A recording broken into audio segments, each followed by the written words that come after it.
Welcome back to another episode of Infidelity Tales Lab. We're thankful for your continued viewership. Before we begin, tell us, where in the world are you watching from?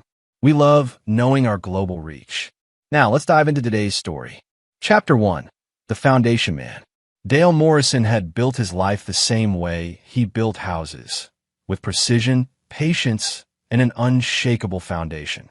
At 42, he owned Morrison Construction, the most respected building company in Millbrook County. His calloused hands had framed over 300 homes, and his keen eye for detail had earned him a reputation that stretched across 3 states. Dale's own foundation had been forged in the coal mines of West Virginia, where his father had died in a cave-in when Dale was 16. That tragedy taught him 2 things. Life could crumble in an instant, and a man's word was the only thing that truly lasted. He'd worked double shifts at a lumber yard to put himself through trade school, never taking shortcuts, never compromising on quality. When he met Linda Hayes at a county fair 15 years ago, she'd been everything he thought he wanted: blonde, vivacious, and seemingly impressed by his growing success. She was 23 then, working as a receptionist at a dental office, but her dreams were bigger than her paycheck. Dale saw ambition in her green eyes and mistook it for the same drive that had built his business. Their marriage had produced Kevin, now 14, and what Dale believed was a comfortable life in their custom-built colonial on Maple Ridge. The house sat on 5 acres, Dale's sanctuary, where he'd taught Kevin to use tools and understand that honest work was the backbone of character. But on this Father's Day morning, as Dale sat in his workshop organizing his tools with military precision, his phone shattered the peaceful silence. "Dad!" Kevin's voice was strangled with tears. "Dad, I need you." Dale's blood chilled. Kevin was at his mother's sister's house for the weekend, 50 miles away in Riverside. The boy never cried, hadn't since he was 8, and fell from his bike, breaking his wrist. "What's wrong, son?" "Mom, she told Aunt Carol that you abandoned us. She said you never send money, that we're struggling because you don't care." Kevin's voice cracked. "She said you only care about your business and that new house you're building. Is that true, Dad? Did you really abandon us?" Dale's grip tightened on his phone. 4 or 5 years since Linda had asked for space and moved into the downtown apartment he'd paid for, Dale had sent $3,000 monthly. Not court-ordered support. They weren't even legally separated, but money Linda claimed she needed for Kevin's expenses and her own living costs. "Kevin, listen to me carefully. I have never, not once, failed to provide for you or your mother. I've sent money every month, and I have the records to prove it. But Mom said, your mother is lying." The words came out harsher than Dale intended, but 14 years of building his patience had been eroded by Linda's manipulation. "I'm coming to get you. Stay right there." Dale's Ford F-258 up the highway miles as his mind raced. Linda had been playing games for years, canceling Kevin's weekends at the last minute, making excuses about school events Dale supposedly forgot, painting him as an absent father. But this was different. This was war. He'd built his business on trust and reputation. He'd never cheated a client, never cut corners, never broken his word. And he'd expected the same loyalty from his family. The fact that Linda would poison his own son against him crossed a line that Dale Morrison didn't even know existed until that moment. When he reached Carol's modest ranch house, Kevin ran to him with tears streaming down his face. At 14, he was already showing Dale's broad shoulders and Linda's sharp features. But right now, he looked like the little boy who used to fall asleep in Dale's lap while they watched baseball games. "I'm sorry I doubted you, Dad. When Mom said those things." Dale pulled his son close, feeling the boy's thin frame shake with confused emotion. "You have nothing to apologize for. But this ends today." The drive back to Millbrook was silent except for the hum of the diesel engine and the sound of Dale's mind calculating. By the time they reached the city limits, he'd made his decision. Linda's downtown apartment was in a converted Victorian that Dale had actually helped renovate 3 years earlier, a detail that now felt like bitter irony. He parked in front of the building and turned to Kevin. "Stay in the truck. This conversation is between your mother and me. Dad, maybe we should just..." "Son, I've spent 5 years trying to keep the peace for your sake. But there comes a time when a man has to draw a line in the sand. Today is that day. Dale climbed the familiar stairs to apartment 3B, his work boots echoing against the hardwood he'd helped install. When Linda opened the door, she was wearing a silk robe that cost more than most people made in a week. A robe Dale's money had undoubtedly purchased. "Dale, what are you doing here?" Her voice carried forced surprise, but her eyes held something else. Guilt, maybe, or fear. "Where's the money, Linda?" She stepped back, and Dale noticed a man's leather jacket draped over the chair. Expensive leather, not the kind a working man wore. "What money?" "I don't know what you're talking about." $3,000 a month for 5 years. $180,000, Linda. "Where is it?" Her face flushed, and she glanced nervously toward the bedroom. "You're being dramatic. I've used it for Kevin, for living expenses. Kevin just called me crying, thinking I'd abandoned him because his mother told him I never send money." Dale's voice was deadly calm, the tone he used when explaining to a contractor that they'd just made a career-ending mistake. "You want to explain to me how spending my money translates to telling our son I don't support him?" The bedroom door opened, and a man emerged, buttoning his shirt. Dale recognized him immediately, Troy Brennan, who ran a high-end auto detailing business and drove a cherry red Corvette like he was still 25 instead of pushing 40. "Morning, Dale." Troy's smirk was practiced, like he'd been waiting for this moment. "Linda, maybe you should tell him." "Tell me what?" Linda's composure cracked completely. "Dale, we didn't plan for this to happen. Troy and we've been seeing each other for 2 years. We're in love." 2 years. Dale processed this information with the same methodical approach he used for complex building problems. "So you've been taking my money while playing house with him?" "It's not like that," Troy interjected, stepping closer with misplaced confidence. "Linda deserves better than being married to a man who's married to his work. She deserves someone who appreciates her." Dale studied Troy with the same intensity he brought to examining a foundation before demolition. Average height, soft hands, the kind of man who'd never built anything that lasted. The kind of man who took shortcuts. "You appreciate her so much that you let her take money from her husband to fund your relationship."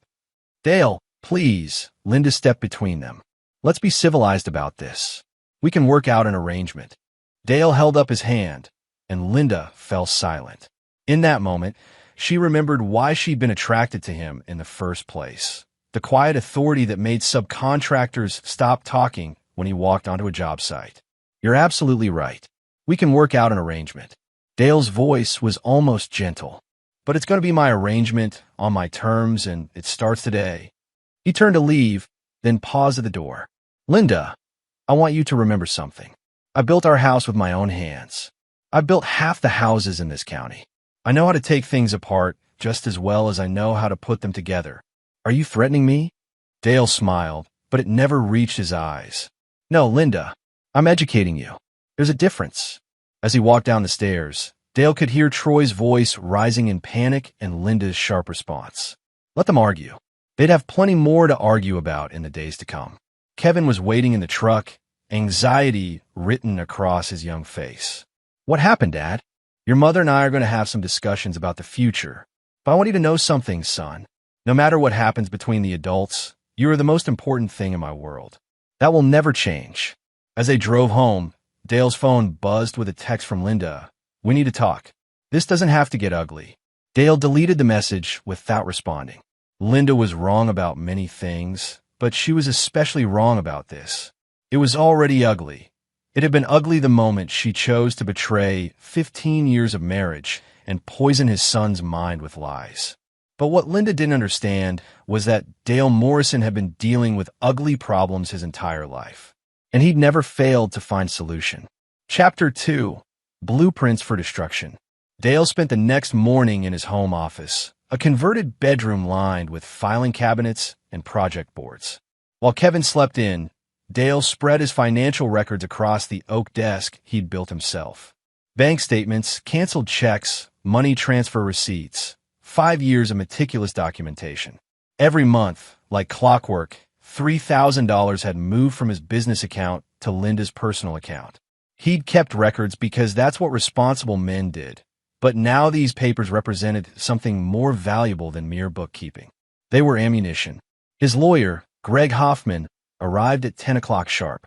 Greg was old school, a man who still wore suspenders and carried a leather briefcase that had seen 3 decades of legal battles. Dale had used him for business contracts and real estate deals, but today's conversation would be different. Dale, I have to say, I never saw this coming with Linda. Greg settled into the leather chair across from Dale's desk. She always seemed devoted to the family. That's what I thought too. Dale slid a folder across the desk. But appearances can be deceiving. Take a look at this. Greg whistled low as he reviewed the financial records. $180,000 over 5 years. Jesus, Dale. And she's been telling people you don't support them? Gets worse. Dale poured coffee from the thermal carafe he'd brought from the kitchen. She's been living with another man for 2 years while taking my money. Troy Brennan. You know him? The car detailing guy? Yeah, I know him. Flashy type, drives that red Corvette. Always seemed like more flash than substance. Greg looked up from the papers. Dale, with this documentation, we can file for divorce and make a strong case for fraud. You could probably get most of this money back. I don't want a divorce. Greg blinked. Come again. We're not legally separated. As far as the law is concerned, Linda and I are still married. She's been taking money from her husband while living with another man. That makes her adultery a matter of public record, doesn't it? Well, yes, but Dale. And Troy has been knowingly involved with a married woman while benefiting from her husband's financial support. Might be interesting to see how his clients feel about doing business with a man who has such flexible morals. Greg set down his coffee cup carefully. What exactly are you planning? Dale walked to the window overlooking his property. 5 acres of carefully maintained land, with a house positioned to catch the morning sun and shelter from winter winds. He designed every detail himself, thinking it would be his family's forever home. Greg, I need you to do some research for me. I want to know everything about Troy Brennan, his business, his finances, his reputation. I want to know who his clients are, where he gets his supplies, who holds his business loans. Dale, that sounds like you're planning something that could get you in trouble. I'm planning to protect my interests and my son's future. That's what fathers do. Dale turned back to his lawyer. I also need you to look into Linda's activities. Bank records, credit reports, anything that's public record. If she's been spending my money on luxuries while claiming poverty, I want documentation. Greg was quiet for a long moment. You know, there might be a simpler way to handle this. We could file for divorce, seek an injunction to stop the payments, and let the court sort out the financial issues. The court. Dale's voice carried a hint of disgust. The same court system that takes 2 years to resolve a custody dispute while children suffer. The same system that awards alimony to cheating spouses because they've become accustomed to a lifestyle. Dale, I understand you're angry. I'm not angry, Greg. Anger is a hot emotion, and hot emotions lead to poor decisions. I'm cold. I'm calculating, and I'm going to handle this my way. After Greg left, Dale drove to his main construction site, a luxury development where he was building 4 custom homes. The houses were in various stages of completion, and Dale found the familiar rhythm of construction work helped him think clearly. His foreman, Ray Castellanos, was a man who'd worked for Dale for 8 years. Ray understood that in construction, mistakes had consequences and second chances were rare. Boss, we got a problem with the electrical inspector. He's demanding changes to work that was already approved. Ray spat tobacco juice into a paper cup. Says the code changed and we need to rewire the entire second floor of House 3. When did the code change? Last week, but the permit was pulled 2 months ago under the old code. Dale nodded. Schedule a meeting with the inspector. Sometimes these things can be resolved with a conversation. But as Ray walked away, Dale's mind wasn't on electrical codes. He was thinking about Linda and Troy and how they'd built their relationship on a foundation of deception. In construction, a weak foundation inevitably led to collapse. The only question was timing. That afternoon, Dale drove to Troy's business, Brennan Automotive Detailing, located in a converted warehouse on the industrial side of town. The place was busy, with several high-end cars being worked on by a crew of young men in matching polo shirts. Dale parked across the street and observed for an hour. Troy's operation was impressive, professional, efficient, obviously profitable. The man had built something legitimate, which made Dale respect him slightly more than he would a simple grifter, but also made him more dangerous. Troy emerged from the building around 3 o'clock, keys to the Corvette in hand. Dale watched him drive away, then crossed the street and entered the building. "Help you?" A young man with Miguel embroidered on his shirt approached. "I'm interested in having my truck detailed. Heard good things about this place." "Absolutely. What kind of vehicle?" "Ford F-250. Work truck, gets pretty dirty." Miguel's enthusiasm dimmed slightly. "We mostly specialize in luxury vehicles, but we can handle pickup trucks. Might take a couple days to fit you in, though." Dale looked around the facility. Professional equipment, organized workspace, attention to detail. Troy had built this business with care, the same way Dale built houses. It would be a shame to see it destroyed. "Actually, let me think about it. I might go with someone else." Dale left without scheduling an appointment, but he'd learned what he needed to know. Troy's business was successful enough to support an expensive lifestyle, but it depended entirely on reputation and word-of-mouth referrals. The kind of business that could collapse quickly if the right pressure was applied. That evening, as Dale grilled burgers for himself and Kevin, his son brought up the elephant in the room. "Dad, are you and Mom getting divorced?" Dale flipped the burgers, considering his answer. "Kevin, your mother has made some choices that have changed our family. I can't control her choices, but I can control how I respond to them. She called today. She wants to see me next weekend." "What did you tell her?" "I said I'd think about it." Kevin poked at his hamburger bun. "I'm confused, Dad. I love Mom, but what she said about you, that wasn't right." "No, it wasn't. And that's something your mother is going to have to live with." Dale sat across from his son. "Kevin, I want you to understand something. In life, people will show you who they really are through their actions, not their words. Your mother showed you something about herself yesterday. That knowledge is valuable, even if it's painful. Are you going to forgive her?" The question hung in the air between them. Dale thought about his own father, who'd been crushed by tons of rock because a mining company had cut corners on safety. He thought about the promises he'd made to Linda on their wedding day, and the promises she'd made in return.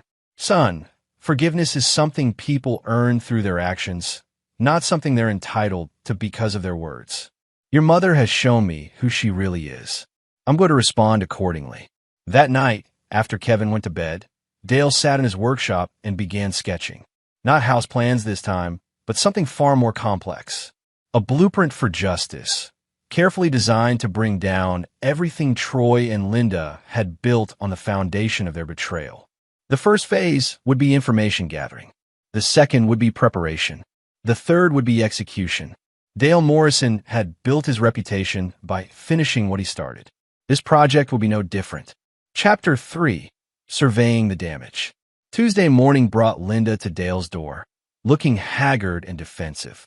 She wore designer jeans and a cashmere sweater that Dale recognized from shopping trips 6 months earlier. Another purchase funded by his monthly payments. "We need to talk." She brushed past him into the foyer without invitation. "Kevin's at school."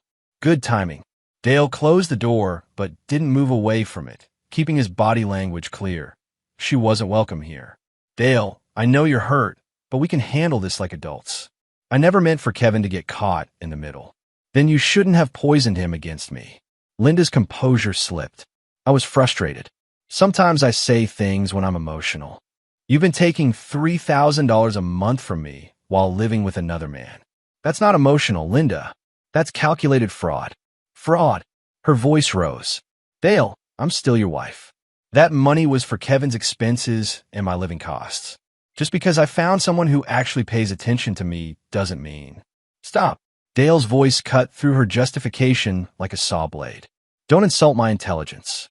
You've been playing house with Troy for 2 years while taking money meant for our son. That makes you a liar and a thief." Linda's face flushed with anger. "You think you're so perfect, don't you? Working all the time, building your little empire while your family falls apart. Troy actually talks to me, Dale. He makes me feel alive in ways you never did. Is that supposed to justify stealing from me? I didn't steal anything. That money was mine by right. 15 years of marriage, 15 years of being ignored while you built other people's houses. Other people's houses that paid for this house, your car, your clothes, and every luxury you've enjoyed for the past 15 years. Dale's voice remained level, but Linda could see the ice in his eyes. Let me make something clear. The monthly payment stopped today. You can't do that. Kevin needs. I'll provide for Kevin directly. You're cut off. Linda's mask finally slipped completely. Dale, please. I know I handled this wrong, but Troy and I are serious. We want to get married, start fresh. If you could just what? Finance your new life with another man. Dale opened the front door. This conversation is over. Dale, wait. There's something else. Linda's voice turned desperate. Troy's been having some problems with his business. If we could work out some kind of settlement. Dale paused, his hand on the doorknob. What kind of problems? Some of his equipment was damaged in a break-in last week. His insurance is being difficult about the claim. He's worried about meeting his obligations. The break-in was news to Dale, but he filed the information away. And you thought I might help him out? I thought maybe we could reach an understanding. I know you have connections in the business community. Linda, get out of my house. After she left, Dale sat in his kitchen and made notes. Troy's business was apparently more vulnerable than it appeared. Equipment problems, insurance issues, financial pressure.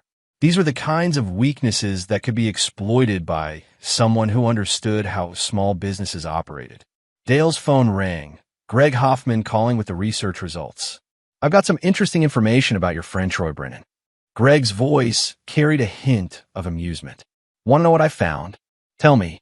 Brennan's business is leveraged to the teeth. He took out a substantial loan 2 years ago to expand the operation, right around the time he started seeing Linda, coincidentally. The loan is secured by his equipment and property, and he's been making payments on time, but barely. What about the break-in Linda mentioned? That's where it gets interesting. According to the police report, the break-in targeted specific pieces of equipment, high-end polishing and detailing machines worth about $40,000. But here's the thing. Nothing else was touched. Cash register wasn't touched. Office equipment was ignored. Even some valuable tools were left behind. Dale processed this information. Sounds like someone who knew exactly what they were looking for, or someone who wanted to send a message. The insurance company is investigating possible fraud, which explains why they're being difficult about the claim. Anything else? Brennan's client list is interesting. A lot of wealthy individuals, some local politicians, a few people with questionable reputations. The kind of clientele that values discretion and reputation above everything else. After ending the call, Dale drove to the construction site where he had a standing Tuesday lunch with Ray Castellanos. They usually ate in Ray's trailer and discussed project schedules, but today Dale had different questions. Ray, you know anything about Troy Brennan's operation? Ray looked up from his sandwich. The car detailing guy? Yeah, I know him. Good business, but the man's got expensive tastes. Lies like he's making twice what he probably is. How do you know that? My nephew worked for him last summer. Said Brennan was always stressed about money, always looking for ways to cut costs without cutting quality. Tough balance in that business. Your nephew still work there? Nah, kid got tired of Brennan's attitude. Said the man was decent to customers, but treated his employees like they were replaceable. Ray took a drink of coffee. Why you asking? Just curious about a potential client. But Dale wasn't thinking about becoming a client. He was thinking about employees who might have grievances about the delicate balance between reputation and reality that kept businesses like Troy's afloat. That afternoon, Dale drove to Kevin's school to pick him up, something he'd started doing since Linda's revelation. The boy needed stability, and Dale intended to provide it. How was school?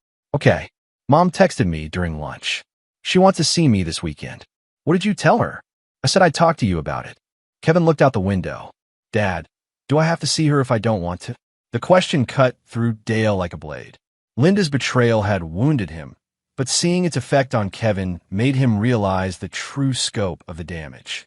Son, she's still your mother, but I won't force you to do anything that makes you uncomfortable. I'm angry at her. Is that wrong? Dale pulled into their driveway and turned off the engine. Kevin, anger is a natural response to betrayal, but don't let it consume you. Use it as fuel to become a better man than the people who hurt you. Like you're doing? The boy was too perceptive for his own good. Something like that. That evening, while Kevin worked on homework, Dale sat in his workshop and continued planning. He'd identified Troy's vulnerabilities: financial pressure, reputation-dependent business model, employee dissatisfaction, and insurance problems. Linda's vulnerabilities were different but equally exploitable. Her dependence on Dale's money, her social standing, and her deep-seated need for approval and status. Dale had spent his career building structures designed to last generations. But he'd also learned that the key to any successful construction project was understanding the materials you were working with, their strengths, their weaknesses, and their breaking points. Linda and Troy had chosen to build their relationship on a foundation of deception and theft. Dale was simply going to test that foundation to see how much weight it could bear. By the time he finished his planning session, Dale had outlined a strategy that would systematically dismantle everything Linda and Troy had built together. It would take patience, precision, and a willingness to see the project through to completion. Dale Morrison had never left a job unfinished, and he wasn't about to start now. Chapter 4. Drawing the Plans. Dale's alarm went off at 5:30 a.m., same as every workday for the past 20 years. But this Wednesday morning was different. Instead of heading directly to the construction site, he drove to Murphy's Diner on the east side of town, a place where contractors, truckers, and shift workers grab coffee before dawn. At a corner booth, Dale met with Carlos Mendez, a private investigator he'd used occasionally for background checks on subcontractors. Carlos was former military police, thorough and discreet. "You sounded serious on the phone." Carlos stirred sugar into his black coffee. "What do you need?" Dale slid a folder across the Formica table. "Complete background on these two people. Financial records, daily routines, business relationships, personal habits. Everything." Carlos glanced at the photos of Linda and Troy. "Your wife and her boyfriend?" "My wife and the man who's been living off my money for 2 years." "Dale, I have to ask, what are you planning to do with this information?" "I'm going to destroy them." Carlos set down his coffee cup. "Look, I understand you're pissed. But if you're thinking about doing something that could land you in prison..." "Carlos, I've built my reputation by planning carefully and executing flawlessly. This is just another construction project. A demolition project. Demolition can be dangerous if you don't know what you're doing." Dale met his gaze steadily. "I know exactly what I'm doing." After breakfast, Dale drove to his main office, a converted house near downtown where he ran Morrison Construction. His secretary, Helen Vasquez, had worked for him for 10 years and managed his schedule with military precision. "Morning, Dale. You have the Henderson consultation at 10, lunch with the bank at noon, and the city planning meeting at 3. Cancel the planning meeting. Reschedule it for next week." Dale poured coffee from the machine Helen kept running all day. "I need you to pull some files for me." "Which ones?" "Every client we've worked for in the past 5 years. I want names, addresses, phone numbers. Also pull the vendor files, suppliers, subcontractors, anyone we do regular business with." Helen raised an eyebrow. "That's a lot of files." "What's this for?" "Market research." But Dale wasn't researching markets. He was building a network, identifying everyone in Millbrook County who knew his reputation for quality and integrity. These were people who trusted him, people who would listen when he had something important to say. At 10 a.m., Dale met with Martha Henderson, a widow who wanted to build a small retirement home on family land. The consultation went well. Dale had a knack for understanding what clients really wanted, even when they couldn't articulate it themselves. "Mr. Morrison, I've heard wonderful things about your work." Martha Henderson was 70-ish, sharp-eyed, and clearly well-connected in the community. "Eleanor Whitman says you built her daughter's house, and it's absolutely beautiful. Eleanor's a good client. We've done several projects for her family." "Yes, she mentioned that. She also said you're a man of integrity, which is rare these days. So many contractors promise one thing and deliver another." Dale nodded, filing away another useful connection. Eleanor Whitman was married to Judge Robert Whitman, one of the most respected jurists in the county. After the Henderson meeting, Dale drove to Brennan Automotive Detailing. He parked across the street again and observed the operation. Today, Troy's red Corvette wasn't in its usual spot, and the business seemed less busy than before. Dale's phone buzzed with a text from Carlos. "Preliminary report ready." Meet at 7 p.m., same place. The rest of the day passed in routine business activities, but Dale's mind was constantly working. Every conversation, every interaction was viewed through the lens of his larger project. He was mapping relationships, identifying pressure points, building the framework for Troy and Linda's destruction. At 7 p.m., Dale met Carlos at Murphy's Diner again. The evening crowd was different. Families finishing dinner, teenagers sharing sodas, a quieter atmosphere than a morning rush. I've got some interesting information. Carlos opened a manila folder. Want the financial picture first? Start there. Troy Brennan is in worse shape than he looks. The business loan I mentioned is just the beginning. He's got credit card debt approaching $50,000, a second mortgage on his house, and he's been late on several payments in the past 6 months. What about income? The detailing business is seasonal. Summer months are good, but winter revenue drops significantly. He's been using credit to smooth out the cash flow problems, which is why his debt keeps growing. Dale studied the financial summary. What about Linda? Your wife is living well beyond her means, even with the $3,000 a month from you. She's got credit cards maxed out. She's been borrowing against a life insurance policy, and she's been asking family members for loans. Family members? Her sister Carol loaned her $5,000 last month. Carol's husband isn't happy about it, apparently. This was useful information.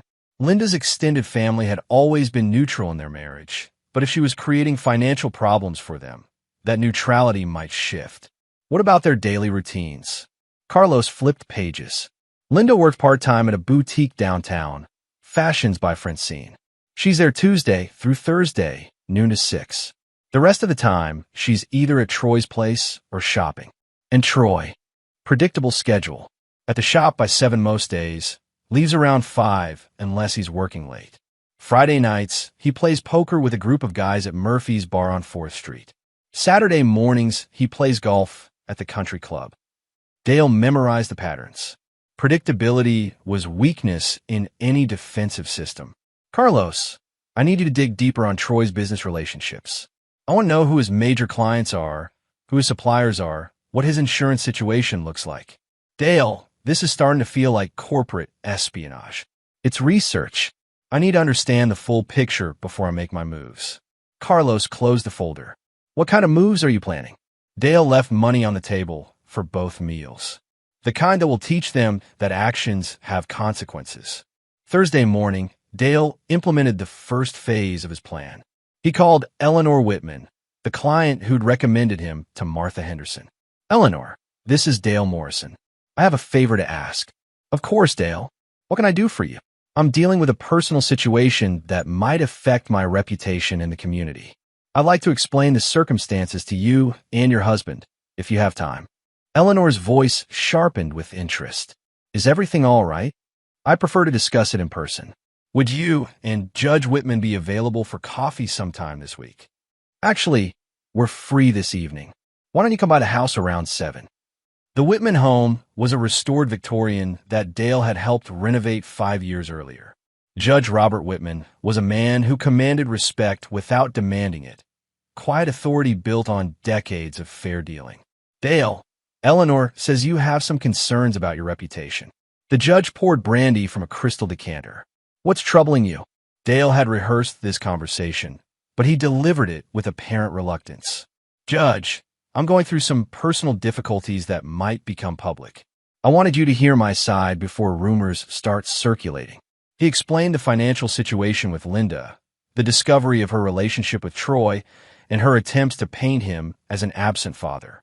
He showed them copies of his financial records, demonstrating the monthly payments he'd been making. My God, Dale. Eleanor's face flushed with indignation. She's been telling people you don't support your family? I'm afraid so, and I'm concerned that these false accusations might affect my business relationships. Judge Whitman studied the financial documents with a lawyer's eye. This is clearly documented fraud, Dale. Have you consulted with an attorney? I'm working with Greg Hoffman on the legal aspects. But Judge, I built my reputation on honesty and integrity. If Linda continues spreading these lies, it could destroy everything I've worked for. What can we do to help? Dale had been hoping for exactly that question. I'd appreciate it if you could share the truth with anyone who might have heard Linda's version of events. I'm not looking for sympathy, just fairness. By the time Dale left the Whitman house, he'd gained two powerful allies in the community's social structure. The judge and his wife would spread Dale's version of events through their extensive network, effectively inoculating the community against Linda's lies. Phase 1 was complete.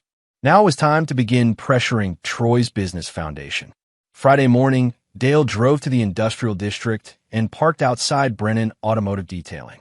He waited until Troy left for his regular Friday golf game, then approached Miguel, the young employee he'd spoken with earlier.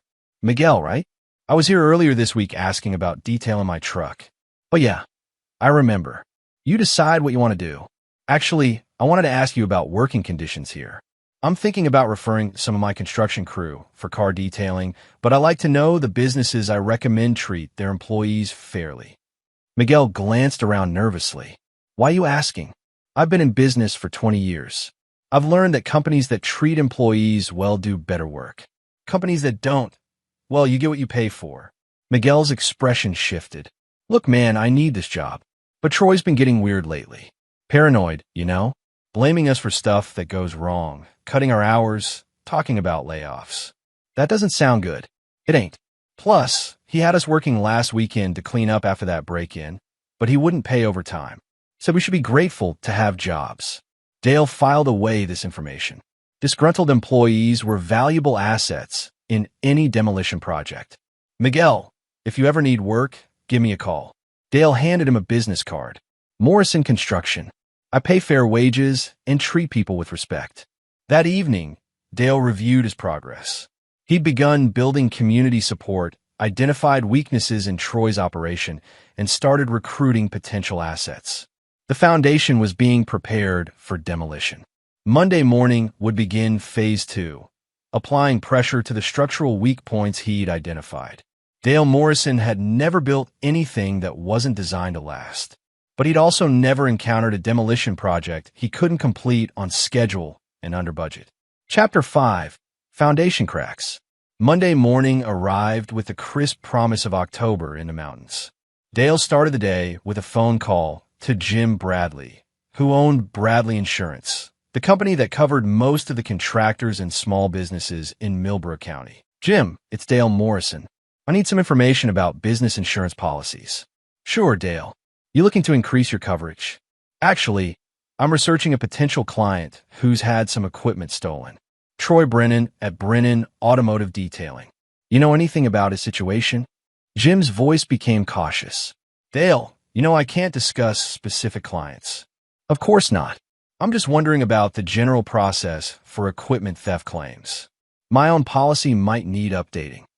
Well, generally speaking, equipment theft claims require police reports, proof of ownership, and detailed inventories. We've had some cases lately where the documentation was questionable. Dale understood the subtext. Thanks, Jim. I'll give you a call about updating my policies soon. Next, Dale contacted Mike Rodriguez, who owned Rodriguez Equipment Rental, the company that supplied specialized tools to most area businesses. Mike, I'm thinking about expanding into vehicle restoration. You rent detailing equipment. Some basic stuff, yeah? But if you want professional-grade equipment, you're looking at purchasing. That stuff's expensive. What about used equipment? Anyone selling lately? Funny you ask. Had a guy come in last week looking to rent equipment that he said was similar to stuff he'd lost in a break-in. Brennan, I think his name was. But when I showed him rental rates, he couldn't afford it. Dale thanked Mike and hung up. Troy's financial pressure was increasing, which meant he'd be more vulnerable to additional stress. At noon, Dale drove to Fashions by Francine, the boutique where Linda worked part-time. He didn't go inside. Instead, he positioned himself at a coffee shop across the street with a clear view of the entrance. Linda arrived at 11:45, 15 minutes early. She looked stressed, checking her phone constantly and smoking cigarettes between customers. At 2 p.m., she stepped outside and made a phone call that became increasingly animated, arms gesturing, face flushed with apparent anger. Dale's own phone buzzed with a text from Carlos. More info on Troy's poker game. Regular players include 3 guys with gambling debts to some questionable people. Game might not be as friendly as it looks. This was unexpected, but useful information. If Troy was involved with people who had connections to serious money problems, that added another layer of vulnerability. That afternoon, Dale implemented the next phase of his plan. He called 6 of Troy's biggest clients, wealthy individuals who valued their cars and their reputations equally. Mrs. Patterson, this is Dale Morrison from Morrison Construction. I built your pool house last year. Of course, Dale. What can I do for you? I'm calling as a concerned member of the business community. Have you heard about the break-in at Brennan Automotive Detailing? No, I hadn't. How awful. Was anyone hurt? No injuries, but they lost a lot of expensive equipment. I'm worried about Troy's ability to maintain his service standards while he's dealing with these problems. Dale didn't make any direct accusations. He simply planted seeds of doubt. Professional car detailing required trust. Clients left expensive vehicles in Troy's care, often for days at a time. Any questions about reliability or financial stability could be devastating. By the end of the week, 3 of Troy's major clients had called to reschedule appointments or ask questions about his insurance coverage. Word was spreading through the small community of luxury car owners, and rumors had a way of growing in the telling. Friday evening, Dale received another report from Carlos. Troy's been asking around about selling some of his remaining equipment. He's also been trying to get a line of credit increase, but his bank turned him down. What about Linda? She's been fighting with her sister Carol about the loan. Apparently, Carol wants the money back, but Linda doesn't have it. Carol's threatening to tell their parents about Linda's relationship with Troy. Dale smiled grimly. Linda's support network was beginning to fracture under financial pressure, exactly as he'd predicted. Saturday morning, Dale took Kevin to breakfast at Murphy's Diner. The boy had been quiet all week, processing the changes in his family situation. Dad, kids at school are asking me about Mom and you. What should I tell them? Tell them the truth as you understand it. Your parents are having problems, and right now you're living with me. Some kids said their parents heard Mom was dating someone. Dale set down his coffee cup. Kevin, I can't stop people from talking, but I can promise you that whatever happens between your mother and me, you'll always be my priority. Will you and Mom get back together? The question Dale had been dreading. Son, your mother made choices that broke our family. Some things can't be fixed, only replaced. Kevin nodded slowly. At 14, he was old enough to understand that some damage was permanent. That afternoon, while Kevin was at a friend's house, Dale drove to Murphy's Bar on 4th Street. Friday night poker was a weekly tradition for several groups of men in town, and Dale wanted to observe Troy's game. The bar was typical small-town working class. Dim lighting, scarred wooden tables, the smell of beer and cigarettes. Dale ordered a beer and positioned himself where he could watch the poker room in the back. Troy arrived at 8 p.m. with 3 other men Dale recognized from around town. One was Rick Paulson, who owned a struggling auto repair shop. Another was Danny Kovac, who'd lost his construction business to bankruptcy 2 years earlier. The third was a stranger, younger, well-dressed, with the kind of alert eyes that suggested he wasn't there just for friendly gambling. Dale nursed his beer and watched the dynamics. Troy was clearly trying to project confidence, but his betting patterns suggested a man under pressure. He was playing recklessly, chasing losses with bigger bets. Around 10 p.m., the well-dressed stranger leaned across the table and said something that made Troy's face go pale. Money changed hands, more than Dale would have expected in a friendly game. Dale finished his beer and left, but not before noting the license plate of the stranger's black BMW. Carlos would be able to trace it. Sunday morning brought Linda to Dale's door again, this time without the designer clothes and careful makeup. She looked haggard, desperate. Dale, I need to talk to you. Kevin's at church with the Rodriguez family. You have 5 minutes. I'm in trouble. Real trouble. Linda's voice was shaky. Troy owes money to some people, and they're pressuring him. He's talking about leaving town, starting over somewhere else. And you're telling me this why? Because he wants me to come with him. He says we can't get married until he sorts out his financial problems, but he needs money to make a fresh start. Dale almost laughed. Let me guess. You want me to help him? Dale, please. I know I've made mistakes, but if something happens to Troy, I don't know what I'll do. I've burned bridges with my family. I can't afford the apartment on my own. Linda, stop. You made your choices. Live with the consequences. What about Kevin? If I have to move away, Kevin stays with me. He's already made that clear. Linda's desperation turned to anger. You can't keep my son from me. I'm not keeping him from you. He's choosing not to see you because you lied to him and tried to turn him against me. That's on you, not me. After Linda left, Dale sat in his workshop and reviewed his progress. Phase 1 had established community support. Phase 2 had applied financial and social pressure. Now it was time for Phase 3, direct confrontation. Dale Morrison had spent his career building structures that could withstand any storm. But he'd also learned that even the strongest buildings could be brought down if you knew where to apply pressure to the critical support points. Troy and Linda were about to discover just how much pressure their relationship could withstand. Chapter 6, Load-Bearing Walls. Tuesday morning brought the first real test of Dale's strategy. Carlos called with information about the well-dressed poker player, Marcus Webb, a business consultant with connections to several high-interest lending operations across 3 states. This guy's not exactly a loan shark, but he's not a bank either, Carlos explained. He provides short-term financing to people who can't get conventional loans. Interest rates that would make a credit card company blush. How much does Troy owe him?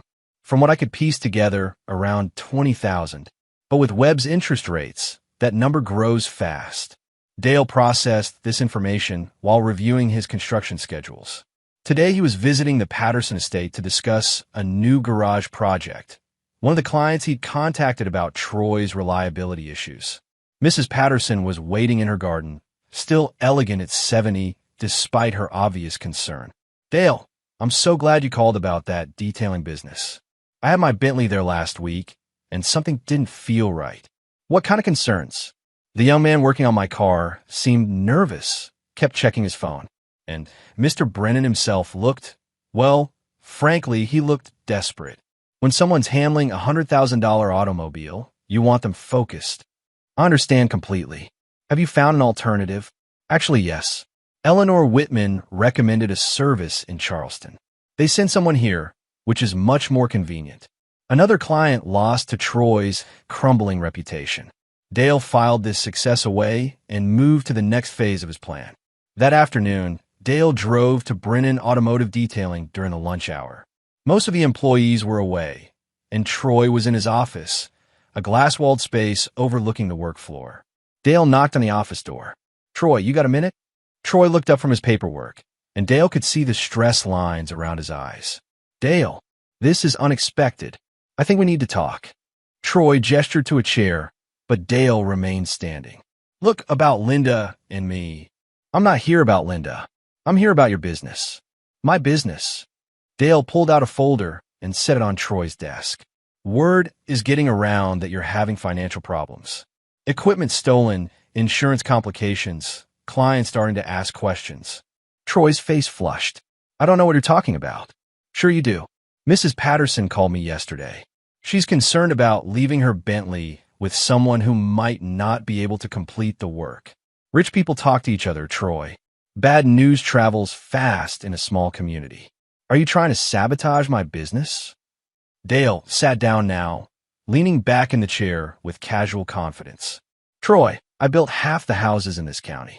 I employ 47 people directly and probably support another 100 jobs indirectly. When I have concerns about someone in the business community, people listen. What do you want? I want Linda back. Troy blinked in surprise. Back? But you said. I said a lot of things when I was angry. But she's still my wife, and Kevin needs his mother. Dale's voice carried none of the emotion his words suggested. The question is whether you're going to make this easy or difficult. Linda loves me.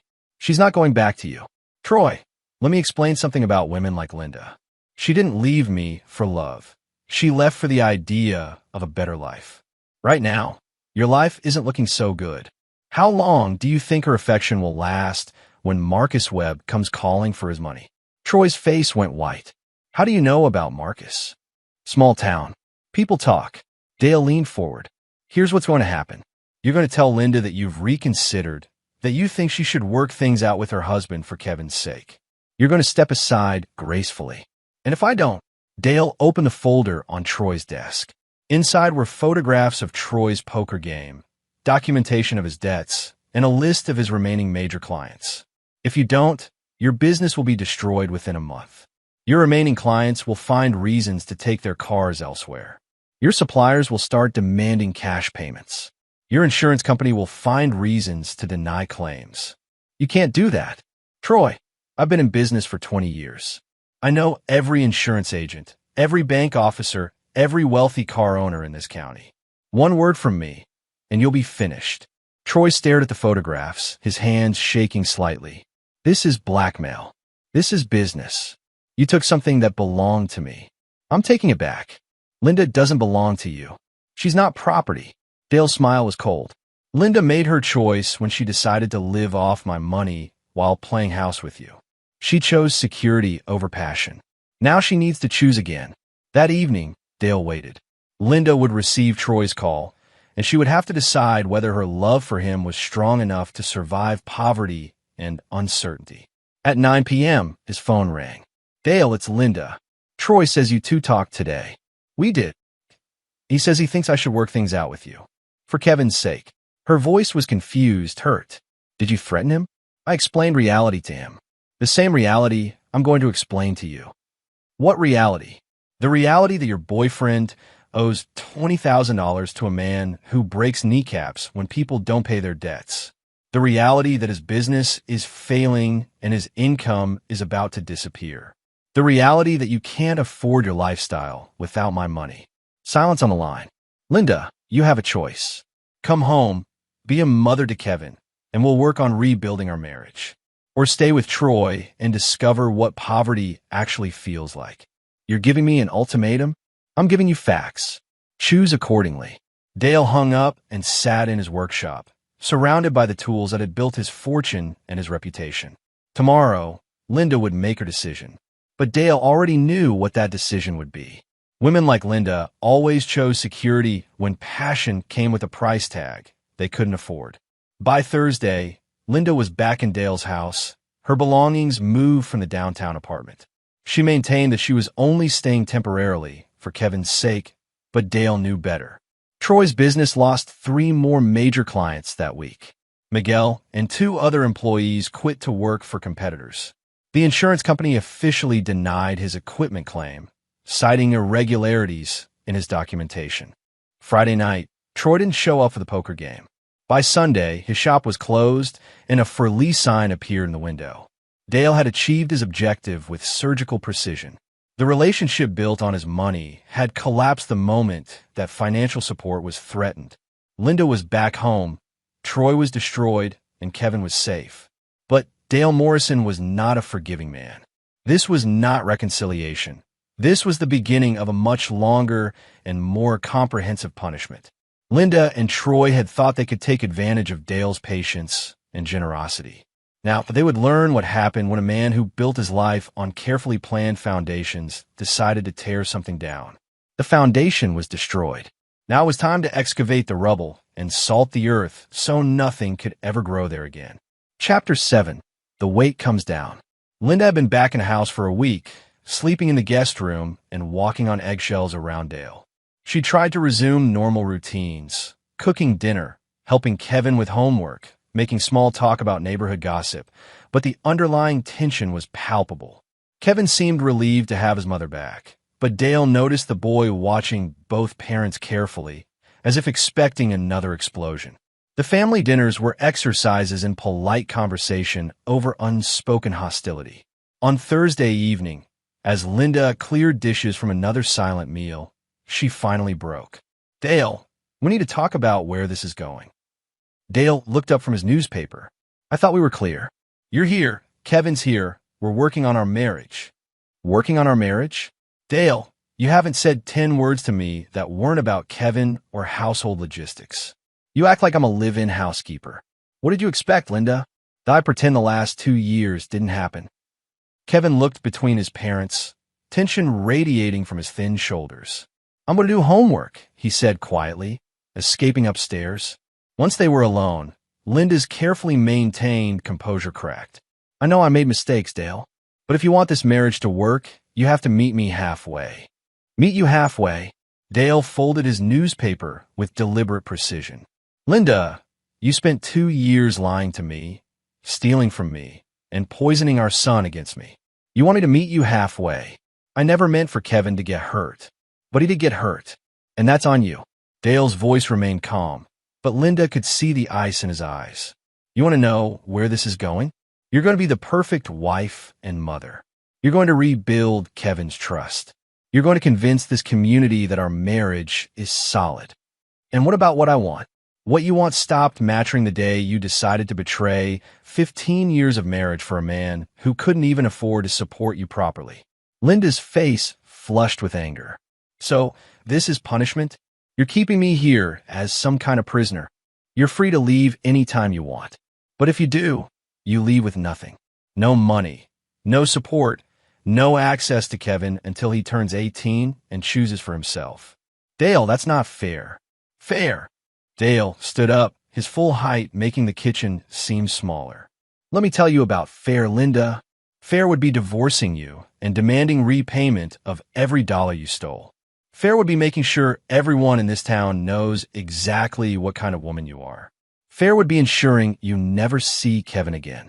Linda backed against the kitchen counter, suddenly aware of how physically imposing her husband could be when he chose. Instead, I'm giving you a chance to earn back what you threw away. But understand something clearly. This is my house, my rules, my terms. You don't get to negotiate. That Friday, Dale received a call from Carlos with an update on Troy's situation. He's gone. Packed up and left town Wednesday night. Left behind about $15,000 in unpaid bills and a lease he can't break. Where did he go? My sources say Florida. Probably trying to get far enough away from Marcus Webb to avoid immediate consequences. Dale filed this information away. Troy's departure solved one problem, but created another. Linda would be mourning her lost love, which could make her unpredictable. That evening, Linda confirmed Dale's assessment.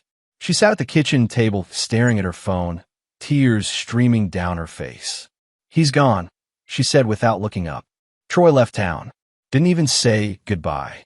Dale felt no sympathy, only satisfaction. I'm not surprised. Men like Troy run when things get difficult. You drove him away. I gave him a choice. He chose to run rather than fight for what he claimed to love. Dale poured himself coffee, his movements deliberate and unhurried.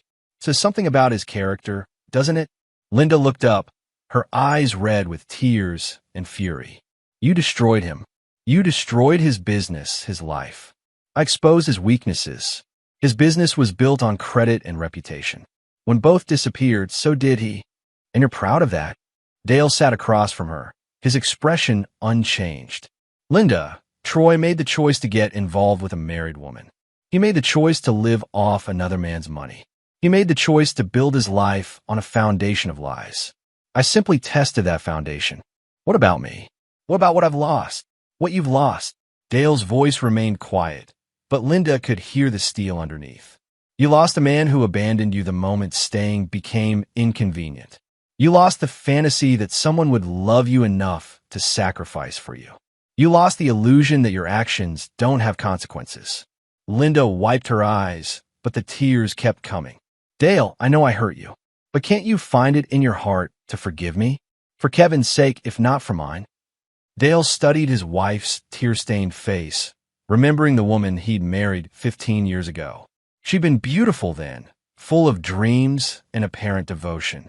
But that woman had revealed herself to be an illusion, a performance designed to secure financial stability. Linda, forgiveness is earned through actions, not words. You have years of rebuilding to do before we even discuss forgiveness. Years. You stole 2 years of my life and nearly destroyed my relationship with my son. You think a few tears and apologies erase that? Linda stared at him, beginning to understand the depth of his resolve. Dale, if you can't forgive me, why are you keeping me here? Because Kevin needs a mother, and because I want everyone in this community to see that Dale Morrison is a man who honors his commitments, even when others don't honor theirs.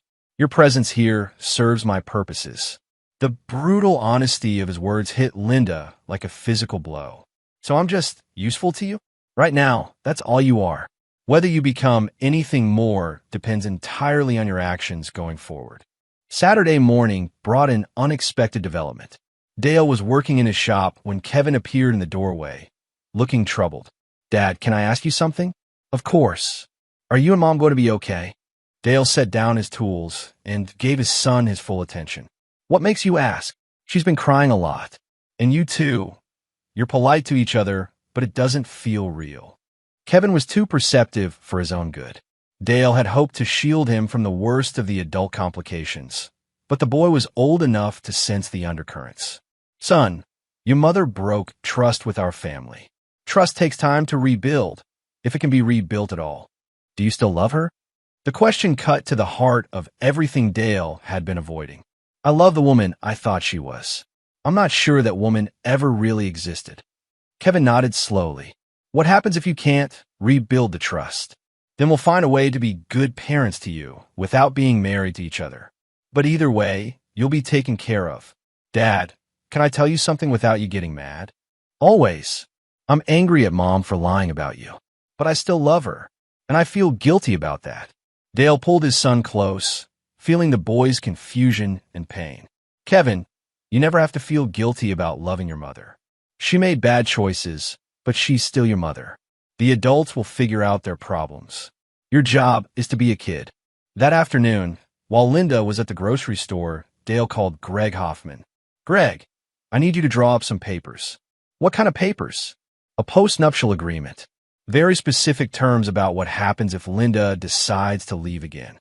"Dale, that's unusual. Most people do prenups before marriage, not 15 years after. Most people don't have to deal with a spouse who's already proven their willingness to steal." Dale's voice was matter-of-fact. "I want everything documented. Her financial obligations, her parental responsibilities, the consequences of future infidelity. This sounds like you're preparing for war." "I'm preparing for reality. If Linda wants to stay married, she'll sign. If she doesn't, we'll know where we stand." By Sunday evening, Dale had the draft agreement. 27 pages of legal language that essentially made Linda a conditional partner in her own marriage. She would have limited access to marital assets, no ability to take on debt without Dale's approval, and severe financial penalties for any future infidelity. When he presented it to her Sunday night, Linda read the first few pages before setting it aside. "I can't sign this. This isn't a marriage contract. It's indentured servitude. It's accountability. Something you've avoided for 2 years. Dale, if you hate me this much, why don't you just divorce me?" Dale looked at his wife, really looked at her, for the first time since she'd come back. She was still beautiful at 38, but the stress of recent weeks had added lines around her eyes and tension to her mouth. She looked fragile, vulnerable, almost like the young woman he'd married. For a moment, Dale felt something that might have been the ghost of old affection. Then he remembered Kevin's tears on Father's Day, and the feeling passed. "I don't hate you, Linda. Hate requires caring about someone.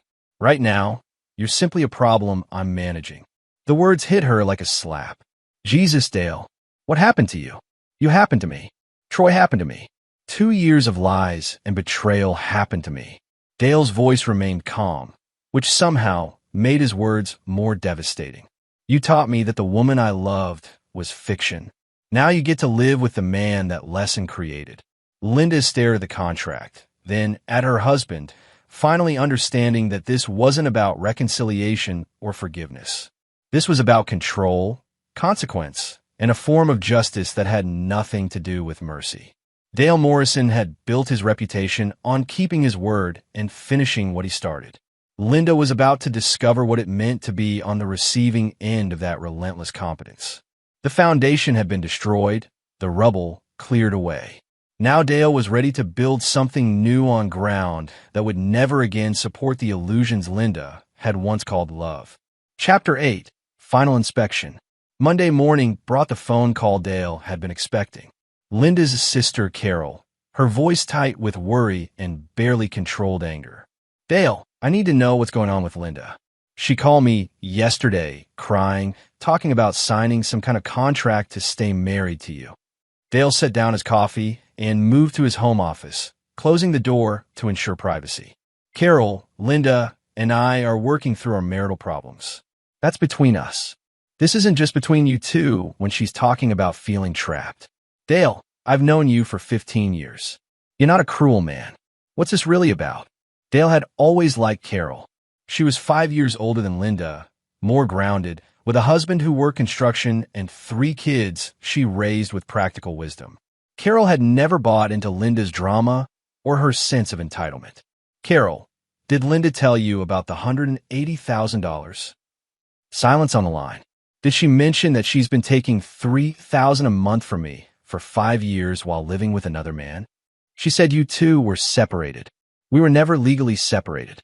Never even discussed it formally. Linda just decided she wanted space, and I was fool enough to keep supporting her financially. Dale could hear Carol processing this information. My God, Linda told me you weren't giving her enough money for Kevin. Linda's been lying to everyone, Carol, including you, apparently. The loan she asked for was probably to help support her boyfriend's failing business. Carol was quiet for a long moment. Dale, I'm sorry. I had no idea. I'm not looking for apologies, Carol, but I need you to understand that Linda put herself in this situation. I'm offering her a way to rebuild our marriage and our family, but it requires accountability. This contract she mentioned ensures that if she chooses to betray our marriage again, there are consequences. Real consequences. Carol sighed. Dale, I'm not going to interfere in your marriage, but Linda's my sister. If you're just keeping her around to punish her, that's not healthy for anyone. What would you do, Carol, if you discovered that Mark had been living with another woman for 2 years while you supported him financially? The question hung in the air. Carol's husband Mark was a good man, steady, loyal, devoted to his family. The idea of him betraying that trust was almost unthinkable. I'd probably kill him, Carol admitted quietly.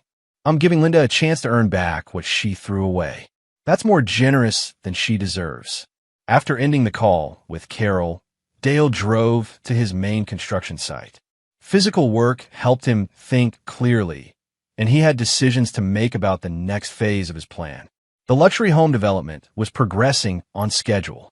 4 houses in various stages of completion, each representing months of careful planning and execution. Dale walked through house number 3, inspecting the electrical work that had been completed since his last visit. His phone buzzed with a text from Carlos. Troy surfaced in Tampa, working at a car wash for minimum wage. Marcus Webb's people caught up with him last week. Dale deleted the message without responding. Troy's fate was no longer his concern. That afternoon, Dale met with Judge Whitman at the courthouse. The judge had requested the meeting, ostensibly to discuss a charity fundraiser, but actually to check on Dale's personal situation. Dale, Eleanor's been worried about you since our conversation last month. How are things progressing with Linda? They were seated in the judge's chambers, a book-lined office that spoke of 3 decades of careful jurisprudence. Judge Whitman was a man who understood the difference between legal justice and personal justice. She's home. We're working on rebuilding our marriage. And how's Kevin handling everything? Better than expected. He's a resilient kid. Judge Whitman studied Dale's face with the practiced eye of someone who'd spent years evaluating truth and deception. Dale, I'm going to speak plainly. What you've accomplished with your wife's situation has been impressive from a tactical standpoint. But tactics and strategy are different things. Meaning you've solved the immediate problem, but have you thought about the long-term consequences? For Kevin especially, Dale had been expecting this conversation. Judge Whitman was known for his wisdom, and wise men asked difficult questions. Judge, Kevin needed to see that actions have consequences. That betrayal isn't something you just forgive and forget. I agree. But he also needs to see that redemption is possible, that people can change and relationships can heal. Can they? When someone shows you who they really are, should you pretend they're someone else? Judge Whitman leaned back in his chair. Dale, I've presided over hundreds of divorce cases. I've seen marriages destroyed by infidelity, financial betrayal, and simple incompatibility. But I've also seen couples rebuild after devastating breaches of trust. What's the difference? The difference is whether both people are committed to becoming better than they were, or whether one person is just trying to punish the other. Dale considered this. Judge, Linda had 2 years to show remorse, to make amends, to demonstrate that she understood the impact of her choices. Instead, she continued lying and manipulating until she had no other options. And now she's learning what consequences feel like. Judge Whitman nodded slowly. I understand your position, Dale. But remember that Kevin is watching everything. What kind of man do you want him to become? That evening, Dale sat in his workshop and thought about the judge's words. On the workbench in front of him was a jewelry box he'd been making for Kevin's girlfriend. A simple project that helped his hands stay busy while his mind worked through complex problems. Kevin appeared in the doorway, as if summoned by Dale's thoughts. Dad, can I ask you something personal? Shoot. Do you think Mom really loves Troy? Or was she just trying to escape from being married to you? The question was more sophisticated than Dale had expected from his 14-year-old son. What makes you ask that? She's been different since he left. Not just sad, but relieved, maybe? Like she doesn't have to pretend anymore. Dale set down his sandpaper and gave Kevin his full attention. What do you mean? When she was with Troy, she acted like this different person. More dramatic, more? I don't know, like she was playing a role. Since she's been back, she's more like the mom I remember from when I was little. This was an observation that cut to the heart of everything Dale had been trying to understand about Linda's behavior.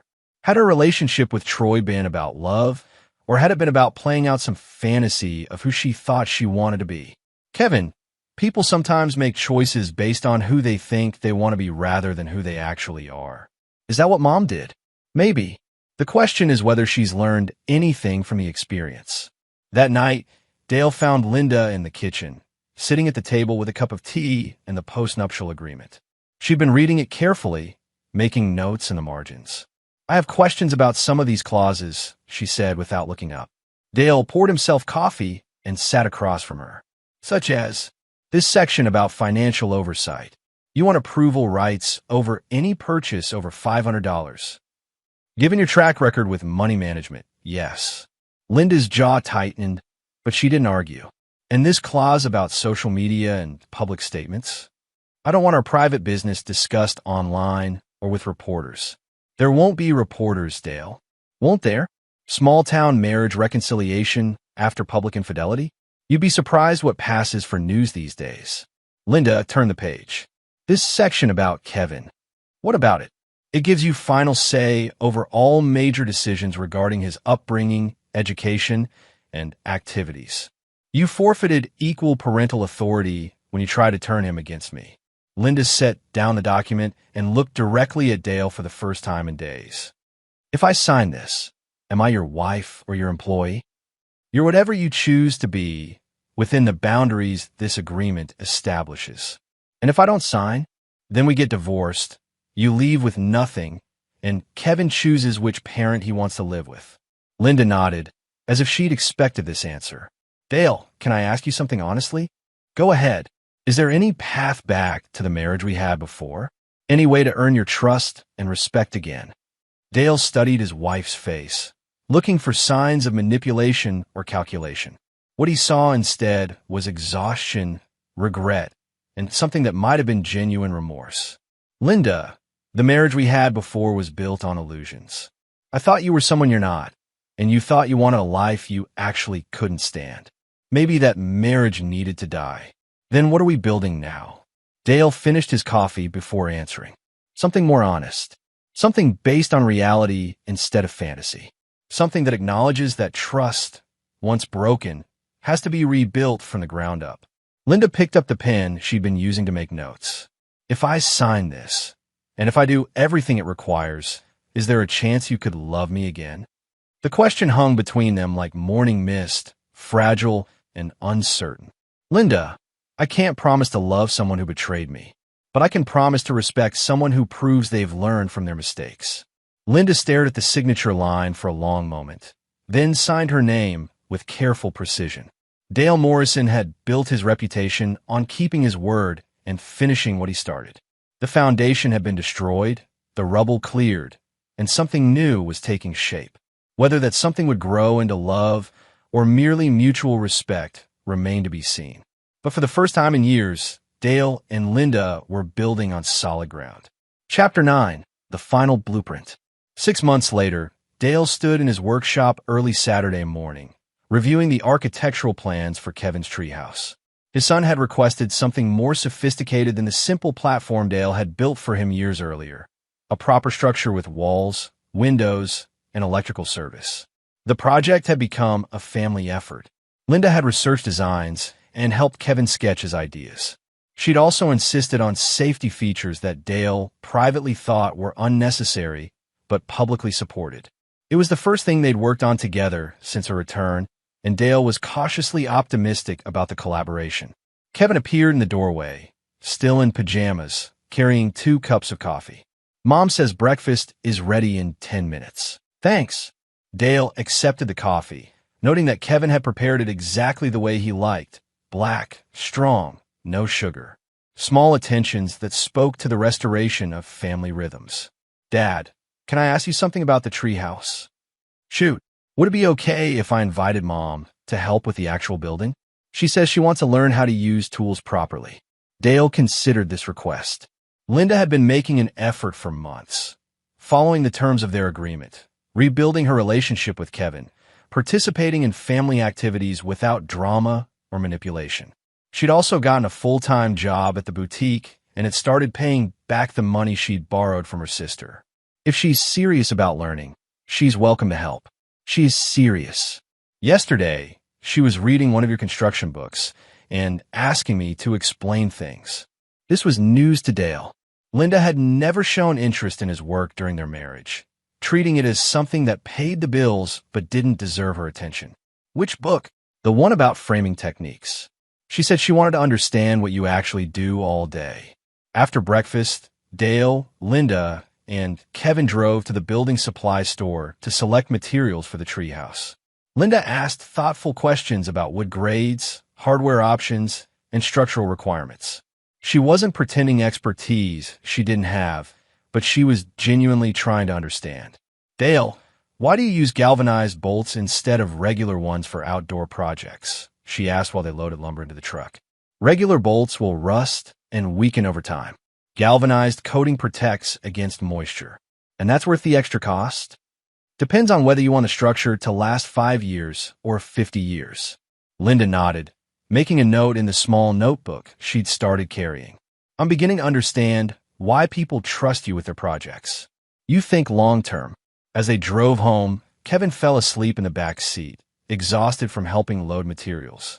Linda watched the countryside pass by, then spoke quietly. "Dale, I've been thinking about something Judge Whitman said at the church fundraiser last week." "What's that?" "He said that the strongest structures are built on foundations that have been tested and proven stable." I think he was talking about more than construction. Dale glanced at his wife. "What do you think he meant?" "I think he meant that our marriage couldn't be strong until we knew what it could survive. The foundation we had before was untested. We never faced real problems together. And now we know what we can survive and what we can't." Linda turned to look at Dale. "I know I broke something that may never be completely repaired, but I also learned who I am when everything falls apart." "Who are you?" Linda was quiet for a moment. "Someone who makes terrible choices when she's afraid. Someone who runs toward fantasy when reality gets difficult. Someone who needs to prove she's worthy of second chances." They were pulling into the driveway now. Kevin was still asleep, and Dale made no move to wake him. "Linda, can I ask you something honestly?" "Of course." "Do you miss Troy?" Linda considered the question carefully. "I miss the feeling of being someone different. Troy made me feel glamorous, exciting, like I was the star of my own romantic movie. But that person wasn't real, and neither was the relationship." "What do you mean?" "We never dealt with anything difficult together. Never had to make hard choices or sacrifice for each other. When things got complicated, he ran. That's not love. That's just performance." Dale nodded. This was the most honest Linda had been about her relationship with Troy, and possibly the most honest she'd been about anything in years. "What about us? What is this?" Dale gestured between them.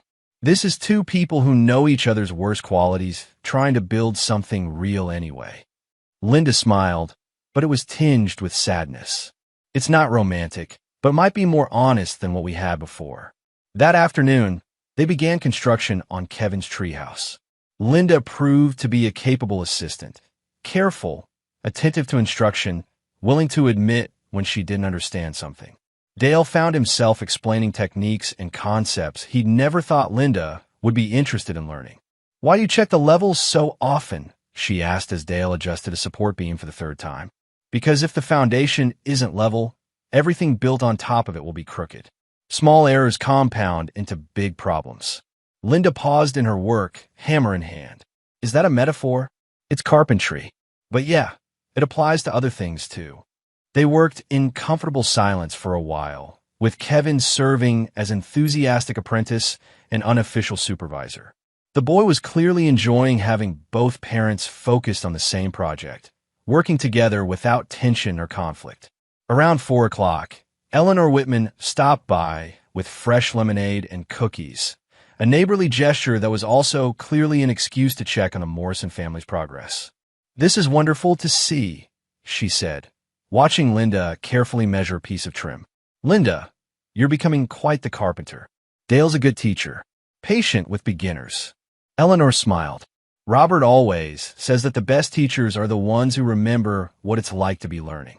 After Eleanor left, Linda set down her tools and looked at Dale seriously. "I need to tell you something." Dale felt his stomach tighten. Bad news usually started with those words. "Carol called this morning. She wanted to know if we were really reconciling or if you were just keeping me around for Kevin's sake." "What did you tell her?" "I told her I didn't know yet, but that I was hoping to find out." Dale studied his wife's face. 6 months ago, she'd been desperate, manipulative, willing to say anything to avoid consequences. The woman standing before him now seemed different, more grounded, less performative. "Linda, what do you want from this marriage?" "I want to be worthy of the second chance you've given me. I want to be the mother Kevin deserves. And I want to prove that I can be trusted with something precious. What if that's not enough?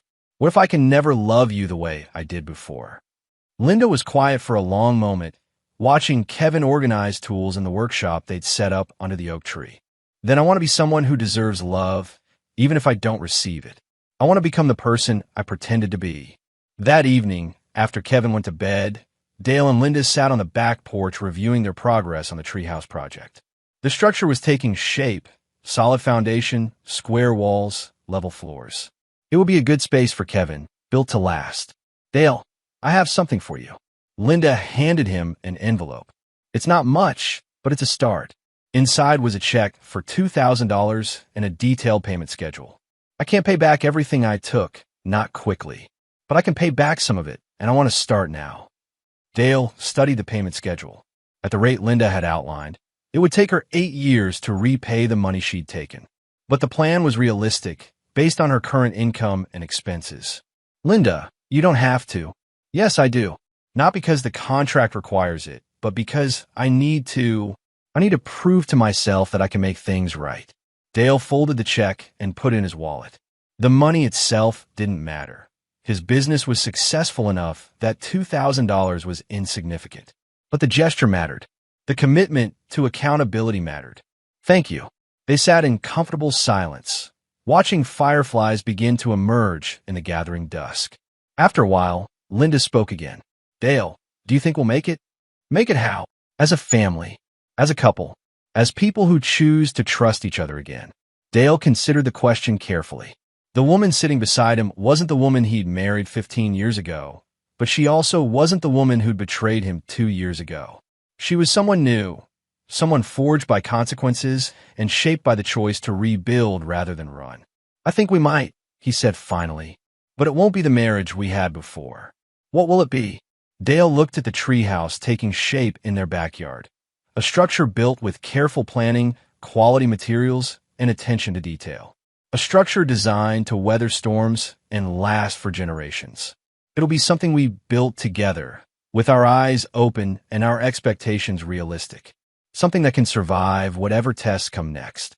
Linda reached for his hand tentatively, and Dale allowed the contact.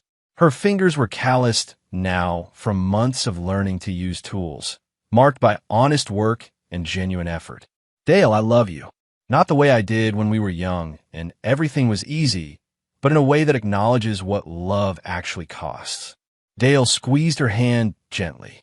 I'm not ready to say those words yet, but I respect who you're becoming. That's enough for now. They sat together as full darkness settled around them.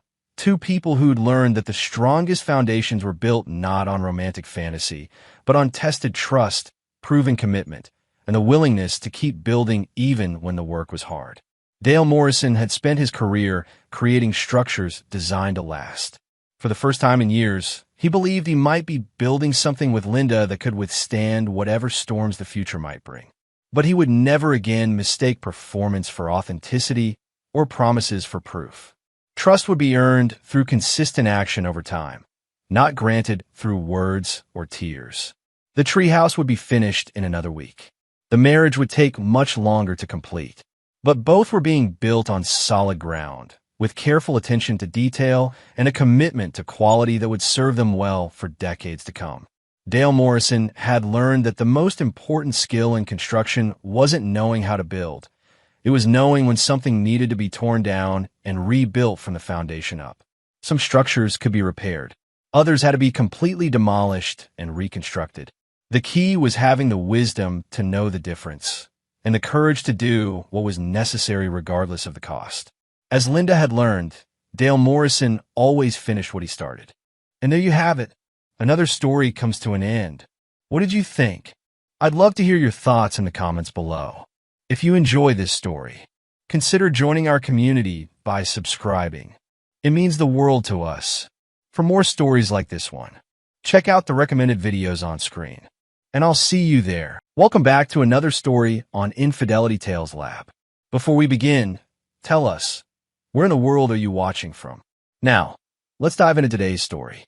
Chapter 1, The Perfect Morning.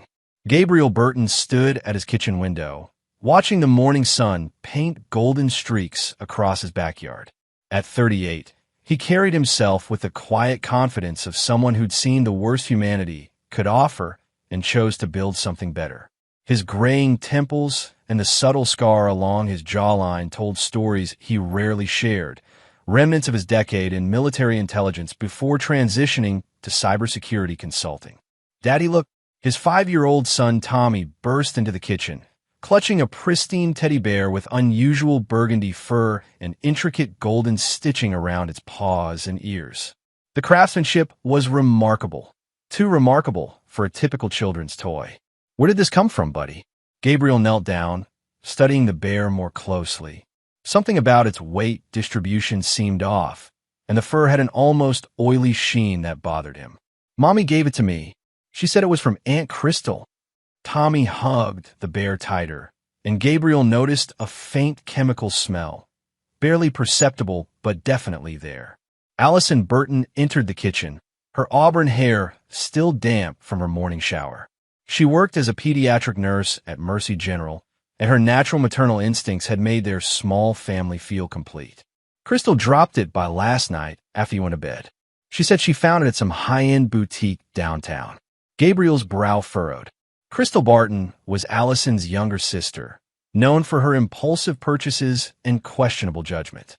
But this bear looked expensive, far beyond Crystal's usual budget as a part-time art teacher. Did she say which boutique? Gabriel asked, taking another closer look at the bear. The stitching pattern around the eyes seemed deliberately designed to avoid certain areas, as if concealing something beneath. You know, Crystal, she probably doesn't even remember. Gabriel, you're being paranoid again. Allison kissed his cheek, but he could hear the slight edge in her voice. She'd grown tired of his hyper-vigilant tendencies, an occupational hazard from his intelligence days. Tommy had already lost interest in the conversation and was making the bear fly around the kitchen, complete with sound effects. Gabriel watched his son play, that nagging feeling in his gut growing stronger. In his line of work, paranoia had kept him alive more than once. I'm going to take a picture of it, Gabriel said, pulling out his phone. Just want to show it to Ben Foster. You remember him, the toy designer I worked with on that product security consulting job last year.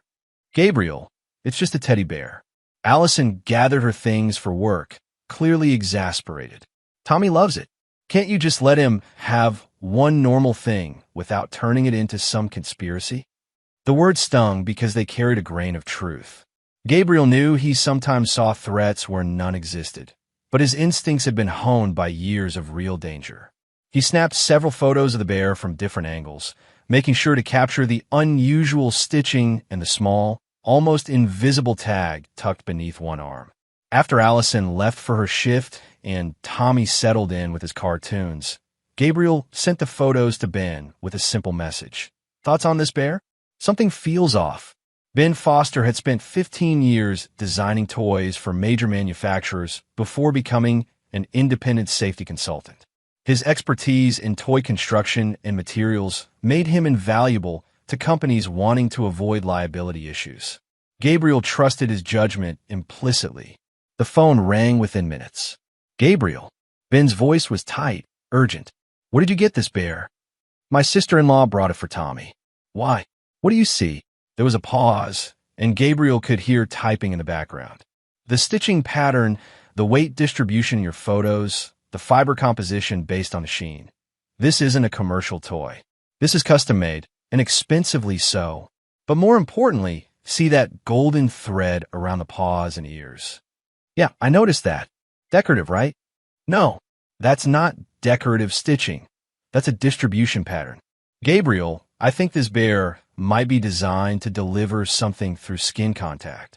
The golden thread creates channels that would allow a substance to migrate from an internal reservoir to the surface areas where a child would most likely touch. Gabriel's blood turned to ice. Are you saying someone tried to poison my son? I'm saying you need to get that bear away from Tommy right now and get him to a doctor. If I'm right, every minute of exposure increases the potential dose. Gabriel was already moving toward the living room where Tommy played with the bear, pressing it against his cheek as he watched cartoons. Tommy, buddy, can Daddy see your special bear for a minute? No, he's mine.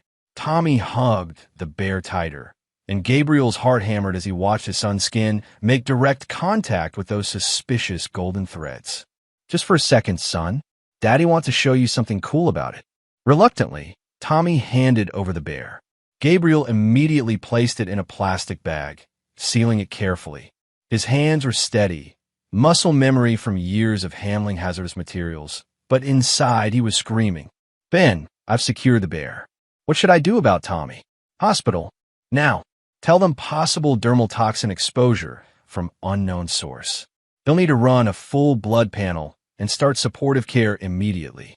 Gabriel, Ben's voice cracked slightly. How long has he had this bear? Gabriel looked at Tommy, who was now rubbing his eyes sleepily despite being active just moments before. Since last night. Jesus, Ben, he slept with it. Go. Now. And Gabriel? This wasn't random. Someone specifically targeted your family. Chapter 2. The Blood Work. The fluorescent lights of Mercy General's emergency room cast harsh shadows across Tommy's pale face as he lay on the examination table. Dr. Maribel Kelly, the attending physician, had known Allison for years through their work in pediatrics, which both helped and complicated the situation. Allison, I need you to step back and let me work, Dr. Kelly said gently but firmly as she drew blood from Tommy's small arm. The boy had grown increasingly lethargic during the drive to the hospital, and now his pupils were slightly dilated. Gabriel stood in the corner, his jaw clenched as he watched his son's condition worsen.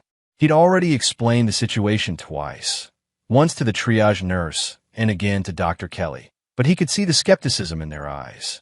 A poisoned teddy bear sounded like the delusions of a paranoid father. The blood work will take about an hour, Dr. Kelly explained. In the meantime, we're starting 4 fluids and monitoring his vitals. Gabriel's phone buzzed. Ben Foster had sent him a detailed technical analysis based on the photos, including possible toxins that could be delivered through the bear's design. Gabriel forwarded it to Dr. Kelly's tablet. Doctor, my friend is a toy safety expert. This might help narrow down what to look for. Dr. Kelly glanced at the report, her expression shifting from skepticism to concern. This is very detailed. Your friend thinks it could be a synthetic neurotoxin. Based on the delivery system, yes. Something that would absorb slowly through skin contact, but accelerate with prolonged exposure. Allison looked between them, her face pale. You're really serious about this? Someone actually tried to hurt Tommy.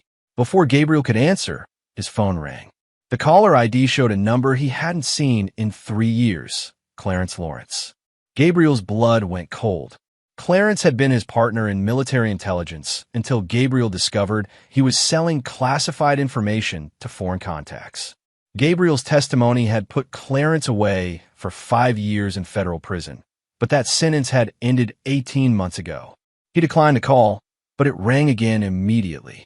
"Gabriel, who is it?" Allison asked, noting his expression. "Someone from my past." He declined again, but a text message appeared. "How's your boy feeling, Burton? Enjoying his new toy?" Gabriel's vision went red. He showed the text to Allison, whose face crumpled in horror. "Oh my God. Gabriel, who would do this?" "Clarence Lawrence, former military intelligence. I put him in prison 3 years ago." Gabriel's voice was deadly calm, the same tone he'd used when briefing assassination targets. He got out early for good behavior. Dr. Kelly looked up from Tommy's monitors. "I'm calling the police and the FBI. If this is intentional poisoning with military-grade toxins, we need federal involvement." Gabriel nodded, but his mind was already working on parallel tracks. The FBI would take hours to respond, and their investigation would take days. Tommy didn't have days. His phone buzzed again. Another text from Clarence. "You destroyed my life, Burton. Now I return the favor. The kid has maybe 72 hours before permanent neurological damage. Want to see him again? Come alone. I'll send coordinates." Gabriel stared at the message, calculating odds and possibilities. Clarence was using Tommy as bait for a trap, but it was also Gabriel's best chance to get the antidote quickly, assuming one existed. "Gabriel." Allison touched his arm. "You have that look. What are you thinking?" "I'm thinking about how to fix this." Gabriel kissed her forehead, then knelt beside Tommy's bed. His son's breathing was becoming more labored, and his skin had taken on a grayish pallor. "Listen to me, buddy.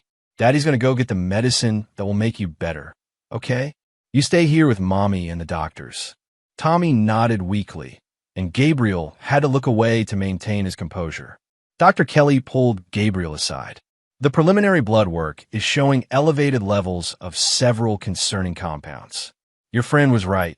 This appears to be a synthetic neurotoxin, probably designed to cause progressive nervous system damage. We can provide supportive care, but without knowing the exact compound. You need the antidote," Gabriel finished. "How long does he have? If the progression continues at this rate, maybe 2 days before we start seeing irreversible damage." Gabriel nodded and walked back to Allison. "I have to go." "Where?" "To end this." Gabriel's voice carried the weight of absolute certainty. "Call the FBI. Tell them everything. But I can't wait for them to build a case while Tommy gets worse." "Gabriel, this is obviously a trap." "Of course it is. But Clarence made one mistake. He thinks I'm still the same person he used to know. He has no idea what I've learned in the past 3 years." Allison grabbed his hand. "What if you don't come back?" Gabriel looked at his dying son, then at his terrified wife. "Then make sure Clarence pays for what he's done." Chapter 3. The Trap Reveals Itself. Gabriel drove through the industrial district on the outskirts of the city, following GPS coordinates that led to an abandoned textile factory. The November air was crisp, and the setting sun cast long shadows between the empty buildings. He'd come armed, his Glock 19 concealed beneath his jacket and a tactical knife strapped to his ankle. But he knew Clarence would be expecting that. What Clarence wouldn't expect was the microtransmitter Gabriel had swallowed before leaving the hospital, designed to broadcast his location to Ben Foster, who was coordinating with FBI agent Terrence Costello. Gabriel had worked with Costello during his intelligence days, and the agent owed him several favors. The factory parking lot was empty except for a single black SUV. Gabriel parked 50 yards away, noting the tactical positioning of the vehicle, nose out for quick escape, positioned to monitor both entrances to the facility. Clarence hadn't lost his operational skills during his prison stay. Gabriel's phone buzzed. "Building 3, second floor. Come alone, Burton. I have Tommy's antidote, but you have 1 hour before I dispose of it." Gabriel texted Ben, going in. "If I don't report in 90 minutes, give Costello my location and tell him to bring a hazmat team." Building 3 was a four-story brick structure with most of its windows broken out. Gabriel approached cautiously, using every piece of cover available while scanning for snipers or additional vehicles. The main entrance was propped open, another invitation into Clarence's web. The interior smelled of rust and decay. Gabriel's footsteps echoed on the metal stairs as he climbed to the second floor, his gun drawn but held low. At the top of the stairs, a single door stood open, light spilling out into the hallway. Gabriel Burton, a familiar voice called from inside, still skulking around corners like a ghost. Gabriel stepped into the doorway and saw Clarence Lawrence for the first time in 3 years. Prison had changed him. He was leaner, harder, with new scars across his knuckles and a serpentine tattoo crawling up his neck. His eyes held the cold calculation of someone who'd learned violence as a survival skill. "Clarence." Gabriel kept his weapon ready, but didn't raise it. "You look different. Prison will do that." Clarence sat behind a metal table, a small glass vial filled with clear liquid positioned in front of him. 3 years of learning what happens to former intelligence officers in federal lockup. "You know what they call us in there, Gabriel? Rats. You were selling secrets to hostile foreign agents. You earned that reputation." "I was surviving." Clarence's voice cracked with barely controlled rage. "You think our government cares about us after we're used up? I had gambling debts, alimony payments, medical bills for my mother's cancer treatment. They knew about my financial problems and did nothing. So when someone offered me a way out, I took it." Gabriel studied the room, noting the exits, the security cameras Clarence had set up, and most importantly, the small laboratory setup in the corner, beakers, heating elements, and chemical compounds that suggested this wasn't just about revenge. "You've been busy since getting out," Gabriel observed. "This kind of synthetic toxin production requires significant resources. Who's backing you?" Clarence smiled coldly. "You always were too smart for your own good. Let's just say I made some interesting friends during my incarceration. People who have long memories about American intelligence operations that cost them money." Gabriel's mind raced through the implications. This wasn't just personal revenge. Clarence had been recruited by foreign actors seeking payback for Gabriel's past operations. Tommy was just the opening move in a larger game. "The antidote, Clarence. Give it to me, and we can discuss your grievances like adults." "Oh, we're well past discussion." Clarence held up the vial. "This little beauty is a synthetic compound derived from cone snail venom, modified to cause progressive neurological damage. Very sophisticated, very expensive. And yes, this is the only antidote." Gabriel took a step closer. "What do you want?" "I want you to understand, lost the way I do. Your son is dying, Gabriel. Your wife is helpless. Your perfect little life is crumbling. And there's nothing you can do to stop it. Except there's something I can do." Gabriel's voice dropped to the dangerous tone that had once terrified interrogation subjects. "I can end you." Clarence laughed. "With what? That pistol you're hiding under your jacket? I've got snipers on the surrounding buildings, Gabriel. Motion sensors on every entrance. You're not walking out of here alive." Gabriel smiled for the first time since entering the building. "You think I came here to negotiate?" Before Clarence could respond, Gabriel dove sideways behind a concrete pillar as gunfire erupted from the windows. But the shots weren't aimed at Gabriel. They were aimed at Clarence's position. The tactical team Gabriel had actually called wasn't the FBI. It was a private security firm run by his former commanding officer, Roger Patel. Clarence scrambled for cover, still clutching the antidote vial. "You son of a bitch. You led them right to me. I learned from the best," Gabriel called out as the gunfire continued. "You taught me that the key to any operation is controlling information. Everyone thinks I'm here alone, but I've been feeding coordinates to a tactical team for the past hour." Glass shattered as smoke grenades crashed through the windows. Gabriel pulled on a respirator he'd concealed in his jacket, another detail Clarence hadn't anticipated. Through the smoke, Gabriel saw Clarence stumbling toward a rear exit, still holding the vial. Gabriel couldn't let him escape with the antidote, but he also couldn't risk the vial being destroyed in the crossfire. "Clarence!" Gabriel shouted. "The building is surrounded. Give me the antidote, and I'll guarantee you make it out alive. Go to hell, Burton. Gabriel heard footsteps on the stairs. Clarence was making for the roof. Gabriel followed, knowing this was exactly what Clarence wanted. The roof would give him options: helicopter extraction, rooftop access to adjacent buildings, or simply a dramatic final confrontation. But Gabriel had spent 3 years preparing for this moment, even if he hadn't known it at the time. Every tactical training session, every security consultation, every night of studying his old case files had been preparation for the day his past caught up with him.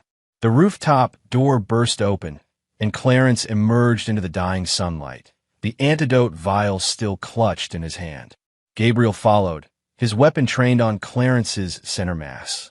"Nowhere left to run," Gabriel said. "I don't need to run." Clarence held the vial over the edge of the building. "Your boy dies unless you let me walk away." Gabriel calculated the distance, the wind speed, the angle of the drop. If Clarence released that vial, Tommy would die. But if Gabriel let Clarence escape, more children would die in future operations. "You know what I realized during my years in intelligence, Clarence? Sometimes there are no good choices. Sometimes you have to make the hard call and live with the consequences." Gabriel pulled the trigger. Chapter 4. The Network Unveiled. The bullet took Clarence in the shoulder, spinning him around but not dropping him. As Gabriel had calculated, the impact caused Clarence to instinctively protect the vial rather than let it fall. Clarence stumbled but kept his footing, clutching the antidote against his chest. "You bastard!" Clarence gasped, blood seeping through his jacket. "You could have killed me." "That was the warning shot," Gabriel said, his weapon still trained on Clarence. "The next one won't be." Roger Patel's tactical team emerged onto the roof, weapons drawn and ready. Roger himself appeared last, his graying beard and weathered face carrying the authority of 25 years in special operations. "Target secured," one of the operators reported through his radio. "Not quite." Gabriel kept his gun on Clarence as Roger approached. "He's got the antidote to a neurotoxin that's currently killing my son. We need him alive and talking." Roger nodded to his medic, who began treating Clarence's shoulder wound while 2 other operators secured him with zip ties. Clarence glared at Gabriel with pure hatred, but the fight had gone out of him. "You think this ends with me?" Clarence spat as the medic worked. "This is bigger than you know, Burton. Your son was just the beginning." Gabriel knelt beside Clarence, his voice deadly quiet. "Explain." "The people I work for now, they have long memories and deep pockets. You cost them millions in lost assets when you exposed my contacts. This was supposed to be your punishment, but it's also a demonstration." "Demonstration of what?" "What happens to American intelligence officers who interfere with their operations?" "Your son was the prototype, Gabriel. If this worked, they were going to target families of dozens of former operators." Gabriel's blood went cold. The scope of the threat was far beyond personal revenge. This was systematic terrorism targeting American intelligence families. Roger caught Gabriel's eye and nodded toward his secure phone. "We need a loop in Homeland Security and the CIA immediately. If there are other cells preparing similar operations." Gabriel took the antidote vial from the medic who had retrieved it from Clarence. The clear liquid looked innocuous enough, but it represented his son's only chance at survival. "First, we get this to Tommy," Gabriel said. "Then we tear apart Clarence's entire network." Clarence laughed, blood flecking his lips. "You think I'm the only one? There are cells in 6 major cities, Gabriel. By tomorrow night, your son won't be the only American child fighting for his life." Gabriel's phone buzzed with an urgent call from the hospital. Dr. Kelly's voice was tight with anxiety. "Gabriel, Tommy's condition is deteriorating rapidly. His neurological responses are declining, and we're seeing signs of respiratory distress." "How close are you?" 20 minutes, Gabriel replied, already moving toward the stairwell with Roger's team. "I have the antidote." But as they descended the stairs, Gabriel's mind was racing through the implications of Clarence's revelation. If other cells were preparing similar attacks, time was running out for more than just Tommy. They needed intelligence on the broader network, and they needed it fast. In the building's main floor, Roger had set up a mobile command center with secure communications equipment. Gabriel watched as his former commander contacted CIA, counterintelligence, and FBI domestic terrorism units. But he knew bureaucratic response times wouldn't match the urgency of the situation. "Roger," Gabriel said privately, "I need access to Clarence's communications and financial records. Official channels will take too long." Roger studied him for a moment, then nodded toward a secured laptop. "You never saw this equipment. And Gabriel, whatever you find, we handle it off the books until we know how deep this goes." Gabriel's fingers flew across the keyboard, using skills he'd hoped never to need again. Clarence's phone had been recovered from the factory, and Gabriel began breaking through its security layers while the tactical team prepared for transport to the hospital. Within minutes, Gabriel had accessed Clarence's encrypted communications. What he found made his stomach turn: detailed surveillance files on 12 former intelligence officers and their families, complete with home addresses, children's school schedules, and security vulnerabilities. More disturbing were the financial records showing payments from a shell company with ties to several hostile foreign intelligence services. This wasn't just revenge.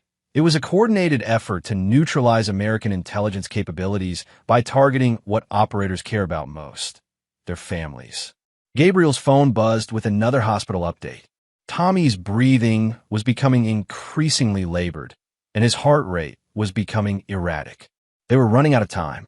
"Roger, I've got what we need," Gabriel said, uploading the files to a secure server. 12 target families in 6 cities.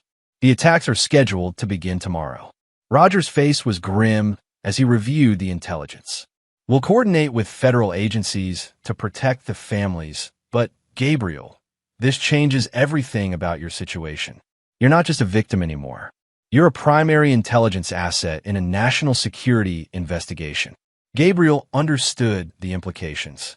His family would never truly be safe as long as the people behind this network remained operational. Clarence was just one piece of a much larger game, and Gabriel had just painted a target on his back that would never fade. But first, he had to save his son. The convoy of vehicles raced through the city streets toward Mercy General, sirens clearing traffic as Gabriel clutched the antidote vial.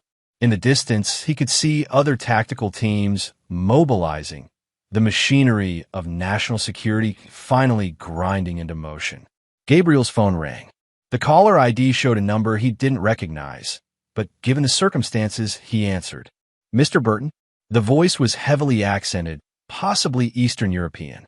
"My name is Lester Washington, though that is not my real name. I believe you have something that belongs to my organization." "If you mean Clarence Lawrence, he's in federal custody," Gabriel replied, signaling Roger to trace the call. "No, Mr. Burton. I mean the intelligence you just acquired from Mr. Lawrence's communications. You have accessed files that contain very sensitive information about ongoing operations."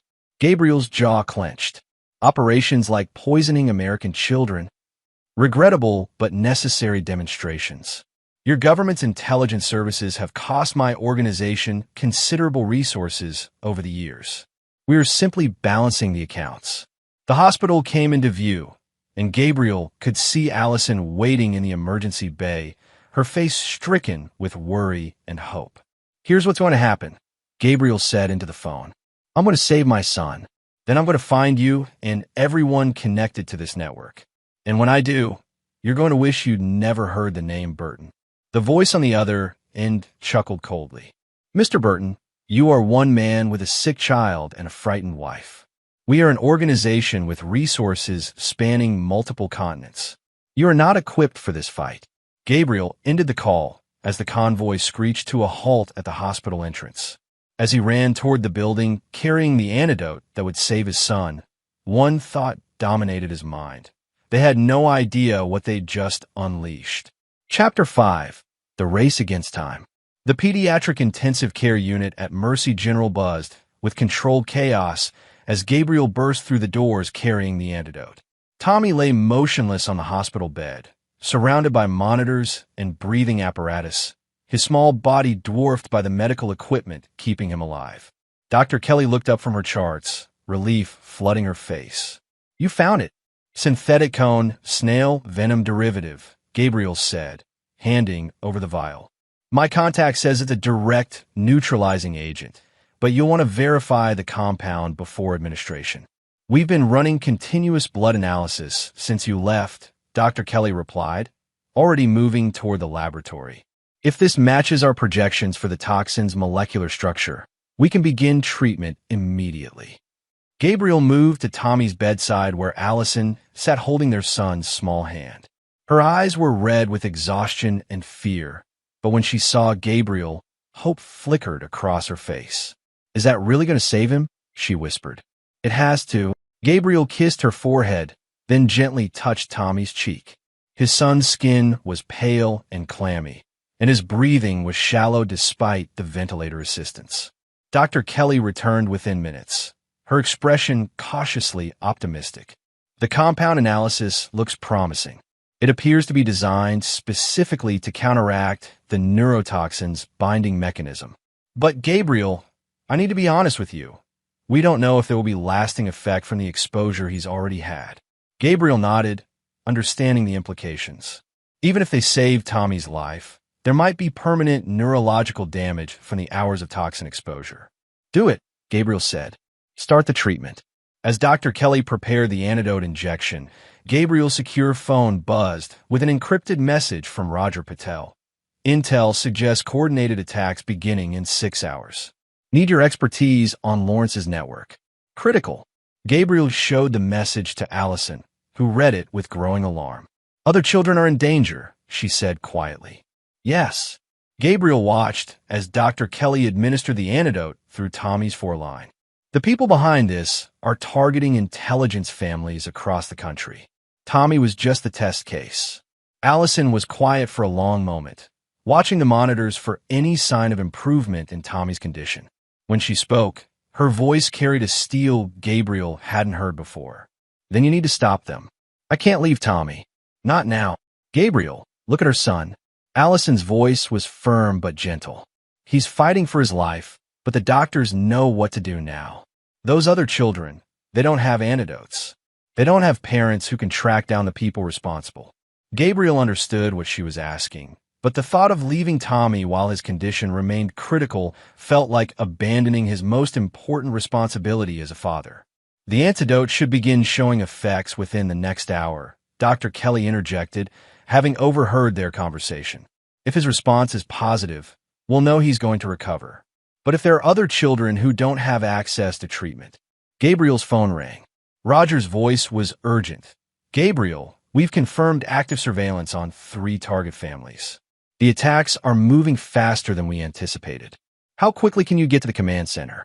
Gabriel looked between his unconscious son and his determined wife, understanding that the next decision would define not only their family's future, but potentially dozens of others.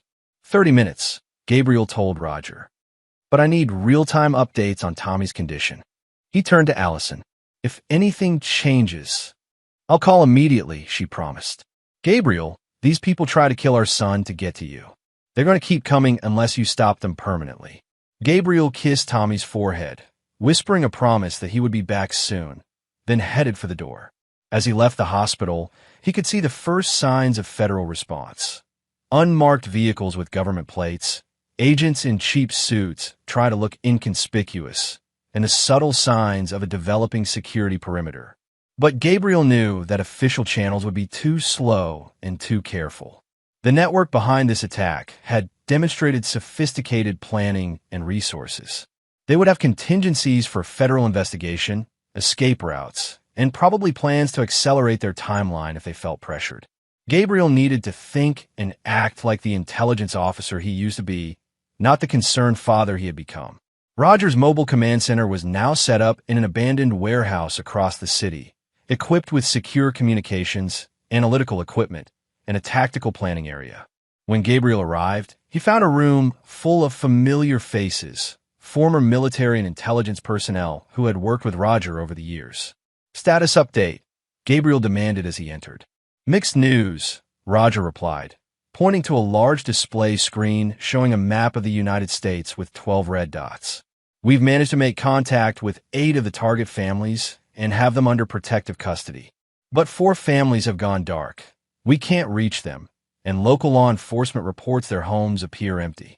Gabriel studied the map, noting the geographic distribution of the targets. They're not random selections. Look at the pattern. Every target is within 50 miles of a major port or international airport. This isn't just about revenge or demonstration. They're planning something bigger. Agent Terrence Costello entered the command center, followed by 2 other federal agents. Gabriel had worked with Costello during several joint operations and trusted him more than most government officials. Burton, Costello nodded grimly. We've been monitoring communications intercepts related to this network. There's chatter suggesting a major operation plan for tomorrow night, but we can't determine the target or nature of the attack. Gabriel moved to the communications analysis station, where Clarence's decoded files were displayed across multiple monitors. As he studied the data, patterns began to emerge that the federal analysts had missed. It's not about the families, Gabriel realized. The poisoned children are psychological warfare, but they're also logistical cover. Explain, Roger said. Gabriel pointed to financial transactions highlighted in the files. Look at the timing and amounts.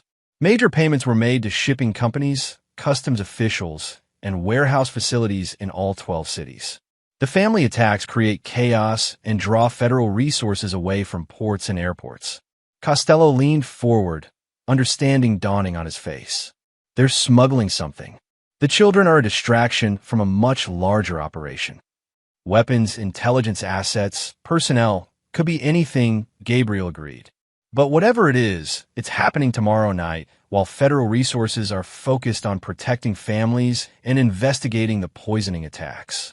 Roger's tactical display showed real-time positions of federal agents and local law enforcement across the 12 target cities. As Gabriel had predicted, the majority of resources were concentrated on residential areas and hospitals, leaving minimal coverage for transportation infrastructure. Gabriel's phone buzzed with a text from an unknown number. Your son is lucky to have such a dedicated father. Soon you will understand the true scope of our capabilities. Gabriel showed the message to the room. They're monitoring us. Our communications, our movements, probably our tactical responses. How is that possible? Costello demanded. These are secure channels. Gabriel was already moving toward the communications equipment. Because Clarence wasn't their only asset in American intelligence. They've got someone on the inside. As if summoned by Gabriel's words, alarms began blaring throughout the command center. Roger's voice cut through the noise. We've got incoming missiles. All personnel, take cover. But Gabriel was already diving toward the secure communications array, not for cover, but to send one final message to the hospital. Tommy's antidote is working. His vitals are stabilizing. Even as the building shook with the impact of the first explosion, Gabriel smiled. His son was going to live. Now, Gabriel could focus on making sure the people responsible for all of this wouldn't. Chapter 6, The Inside Betrayal. The explosion shattered the windows and knocked out power throughout the warehouse. But the missile had been a warning shot, close enough to demonstrate capability without killing everyone inside. Emergency lighting flickered on as Roger's team conducted a rapid head count and damage assessment. Everyone accounted for, one of the operators reported. Minimal casualties, but our communications array is down. Gabriel brushed concrete dust from his jacket and helped Agent Costello to his feet. The older man had taken a hard fall, but seemed uninjured except for his pride. That wasn't random, Gabriel observed, studying the impact pattern. They knew our exact location and hit us with surgical precision. We got a leak. Roger was already thinking the same thing. This facility was classified. Only 6 people knew we were operating out of here. Gabriel counted the people in the room. Himself, Roger, Costello, and 3 tactical operators. But there had been others involved in the setup and coordination, communication specialists, intelligence analysts, federal liaisons. Agent Costello, Gabriel said carefully, who else has access to your operational communications? Costello's face darkened as he understood the implication. You think there's a federal insider? I think Clarence Lawrence wasn't their only asset in American intelligence. This network has been planning for years, and they've had time to recruit or compromise additional sources. Gabriel's personal phone rang. his hospital line. Dr. Kelly's voice was excited. Gabriel, Tommy's responding to the antidote. His neurological function is improving rapidly, and we're seeing normal brain activity patterns returning. Relief flooded through Gabriel, but he kept his voice steady. How long until full recovery? If the progression continues, he should be out of critical condition within 12 hours. Gabriel, he's going to be fine. Gabriel closed his eyes momentarily, allowing himself to feel the weight of that victory. His son would survive, but the war was far from over. Roger, I need a secure line to my CIA contact, Gabriel said. If there's an insider feeding information to this network, we need to control what intelligence gets shared with federal agencies. Before Roger could respond, his satellite phone rang. The caller ID showed Gabriel's own phone number. Gabriel frowned. That's impossible. My phone is right here. Roger answered cautiously. This is Patel. Mr. Patel, came a familiar voice, the same Eastern European accent from Gabriel's earlier call. I believe you have something of mine. Mr. Lawrence was an employee, and I would like him returned. Who is this? Roger demanded. My name is Lester Washington, though, as I told Mr. Burton, that is not my real name. I represent certain interests that have been disrupted by your activities. Gabriel moved close to the phone. How did you get my number to spoof? Mr. Burton, you underestimate our resources. We have access to information you cannot imagine. For instance, we know that your son is recovering nicely from his ordeal. We also know about the 4 families you haven't located yet. Gabriel's blood went cold. What about them? They are safe for now, but their continued safety depends on your cooperation. You will release Mr. Lawrence and provide us with the intelligence files you recovered from his communications. In exchange, the 4 missing families will be returned unharmed.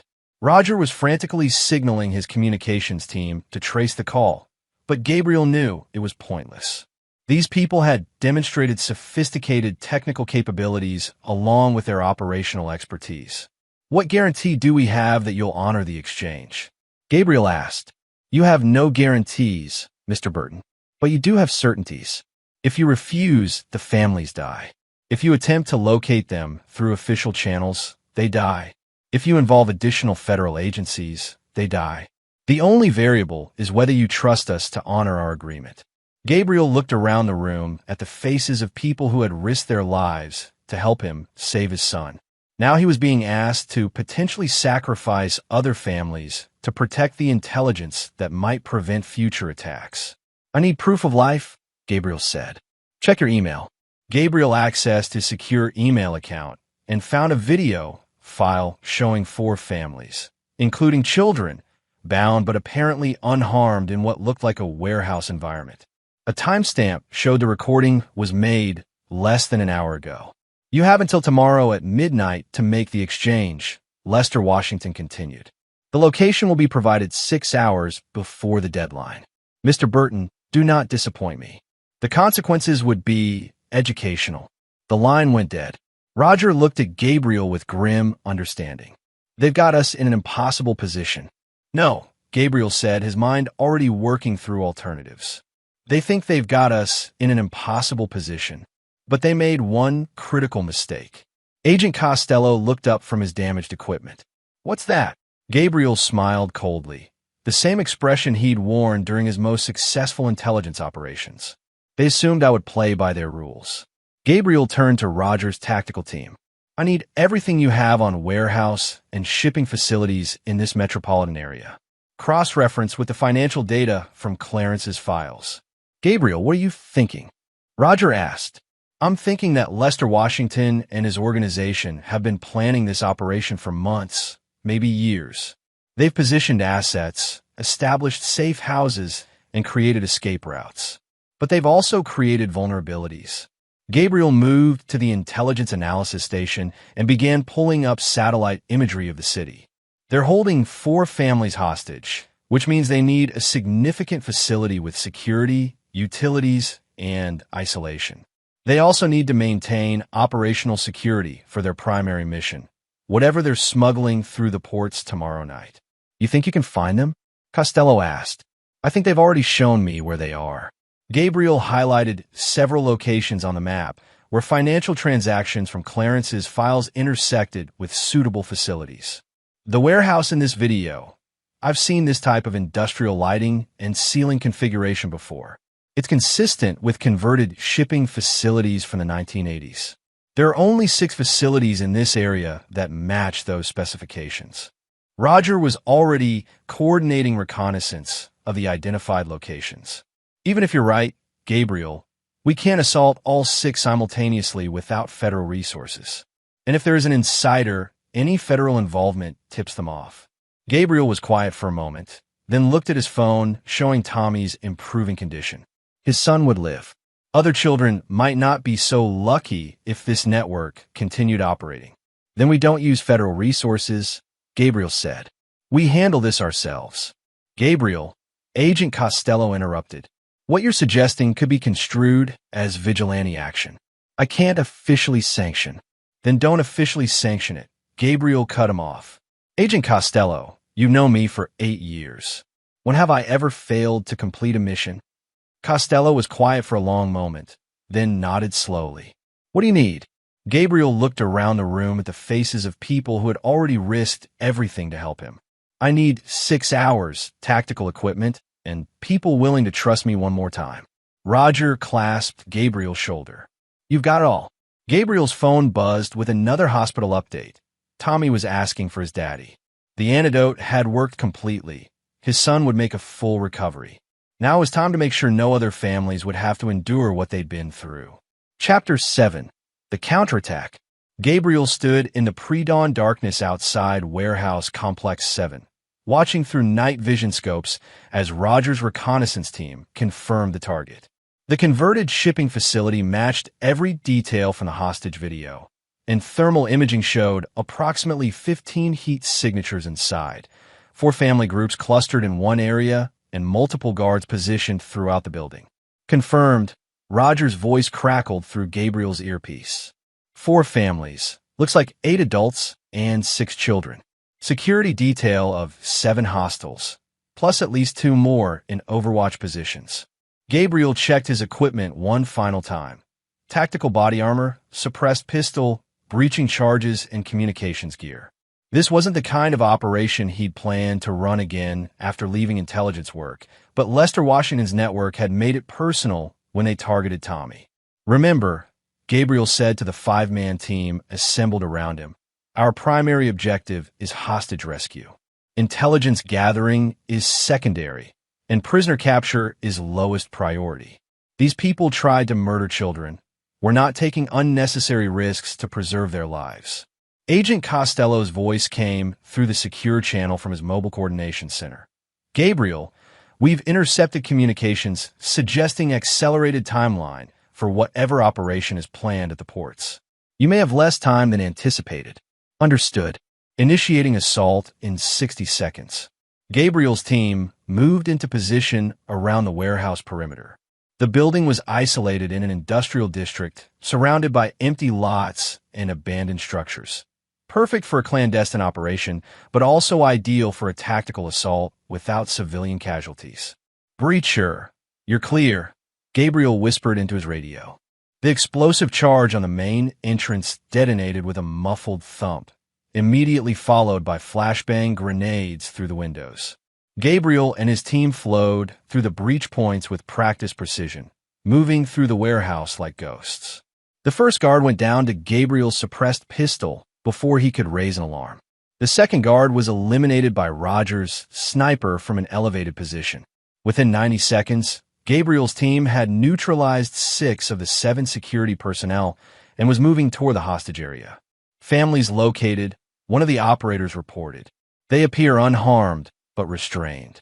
Gabriel rounded a corner and came face to face with Lester Washington, or at least the man who had been using that name. He was younger than Gabriel had expected, maybe early 30s, with a lean build and alert eyes of professional military training. Mr. Burton, the man said calmly, despite having a gun pointed at his head. You are more resourceful than we anticipated. Where's the 7th guard? Gabriel asked, noting that the thermal count had been off by 1. The man smiled. What 7th guard? Gabriel's tactical instincts screamed a warning just as he heard Roger's voice in his earpiece. Gabriel, we've got incoming vehicles. Multiple contacts approaching from the south. Through the warehouse windows, Gabriel could see the headlights of at least 6 vehicles converging on their position. The hostage rescue had been the trap. Lester Washington's organization had used the families as bait to draw Gabriel and his team into a kill zone. You see, Mr. Burton, the man continued conversationally, we needed to eliminate your interference permanently. The families were never the real objective. Gabriel calculated odds and distances. His team was scattered throughout the warehouse, focused on hostage evacuation. The incoming vehicles probably carried 20 or more hostile operators with tactical equipment and superior firepower. All units, defensive positions, Gabriel ordered. Priority is hostage protection. We hold until extraction is available. But even as he gave the orders, Gabriel knew they were in serious trouble. The warehouse had limited defensive positions, multiple entry points, and no easy escape routes. They had walked into exactly the kind of ambush that had claimed the lives of too many good operators over the years. Gabriel's phone buzzed with an incoming text from the hospital. Tommy awake and asking for Daddy. Full recovery confirmed. Gabriel stared at the message for a moment, then looked at the man who had orchestrated the attack on his family. All the tactical considerations and strategic calculations faded into background noise. His son was safe. These hostages would be safe. And a network that threatened American families was about to learn what happened when they targeted Gabriel Burton's child. Roger, Gabriel said into his radio, his voice carrying deadly calm. Change of plans. We're not defending. We're attacking.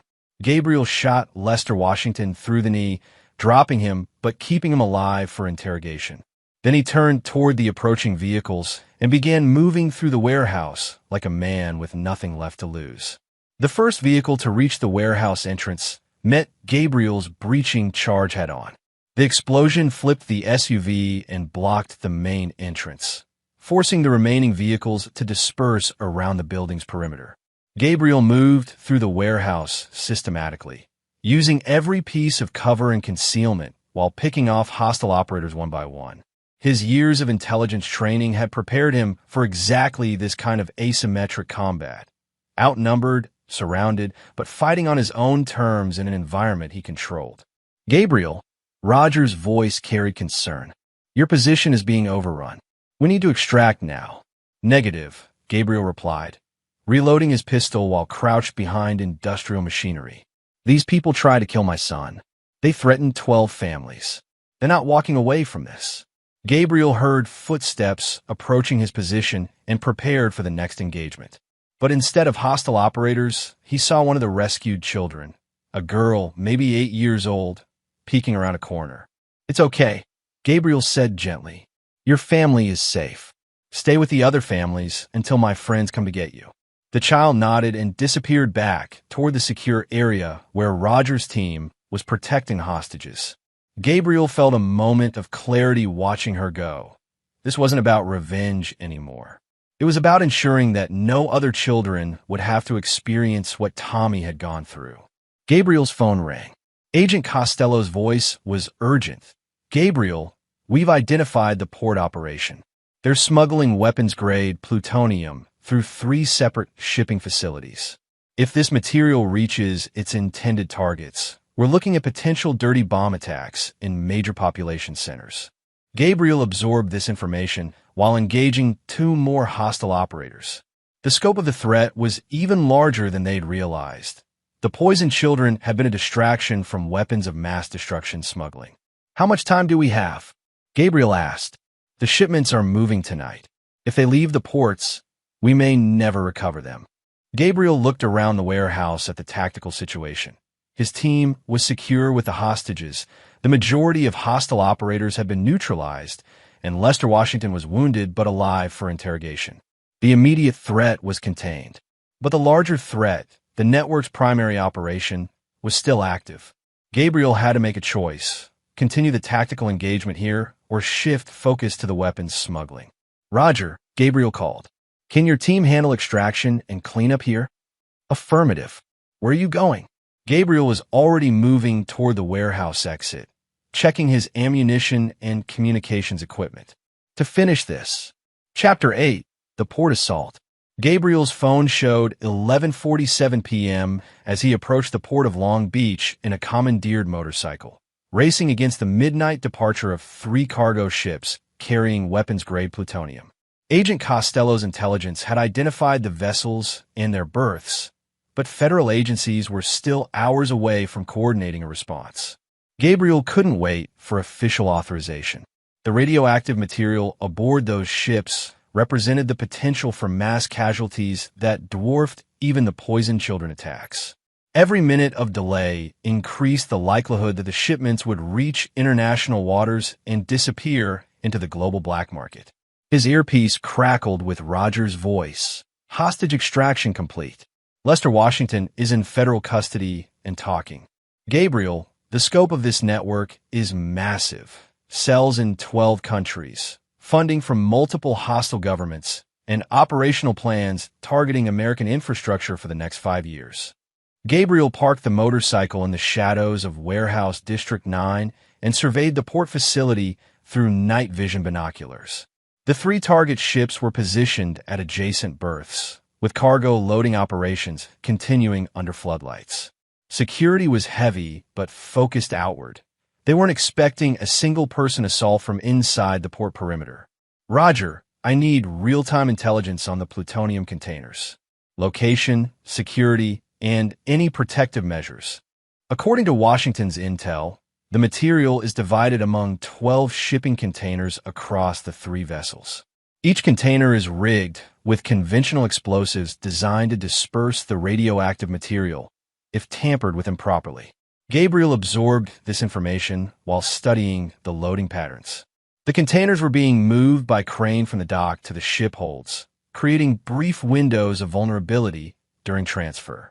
But those windows lasted only minutes, and there were too many containers to disable individually. Gabriel's secure phone buzzed with a text from Allison, Tommy fully awake and demanding pancakes. Doctors say complete recovery. When are you coming home? Gabriel stared at the message, feeling the weight of the choice before him. He could walk away now, return to his family, and let federal agencies handle the plutonium threat through official channels. His son was safe, the immediate threat to other families had been neutralized, and his personal vendetta was complete. But the radioactive material represented a threat to thousands of families, including his own. As long as that plutonium remained in hostile hands, no American family would truly be safe. Gabriel typed back, soon. Tell Tommy that Daddy loves him and is making sure no other children get hurt. Gabriel switched his radio to an encrypted channel and contacted his old CIA handler, Maurice Yates, who is now Deputy Director of Operations. Maurice, it's Gabriel Burton. I need immediate authorization for a tactical operation at Long Beach Port. Maurice's voice was cautious. Gabriel, you're not officially operational anymore. What's your status? I'm looking at 3 cargo ships about to depart with weapons-grade plutonium stolen from American facilities. The material is destined for terrorist cells in multiple countries, and federal response is hours away. Jesus Christ, Gabriel, can you confirm the intelligence? Confirm through interrogation of captured network operatives. Maurice, these people poisoned my son as part of this operation. I've been tracking them for 18 hours, and this is their endgame. There was a pause as Maurice processed the implications. Gabriel, even if I could authorize unilateral action, you're one person against an entire shipping operation. The risk of casualties is acceptable compared to the risk of letting weapons-grade plutonium reach terrorist networks, Gabriel finished. Maurice, you know my operational record. When have I ever failed to complete a mission? Another pause. What do you need? Official deniability and emergency response teams standing by for radiological cleanup. I'll handle the tactical elements. Gabriel, this is insane. But if you're right about the plutonium, you have unofficial authorization. Try not to start a war. Gabriel ended the call and began moving through the port facility toward the target ships. His plan was simple in concept but complex in execution. Disable the conventional explosives on each container, then prevent the ships from departing until federal agencies could secure the radioactive material. The first ship was a converted cargo vessel with minimal security. Most of the protection was provided by the port facility itself.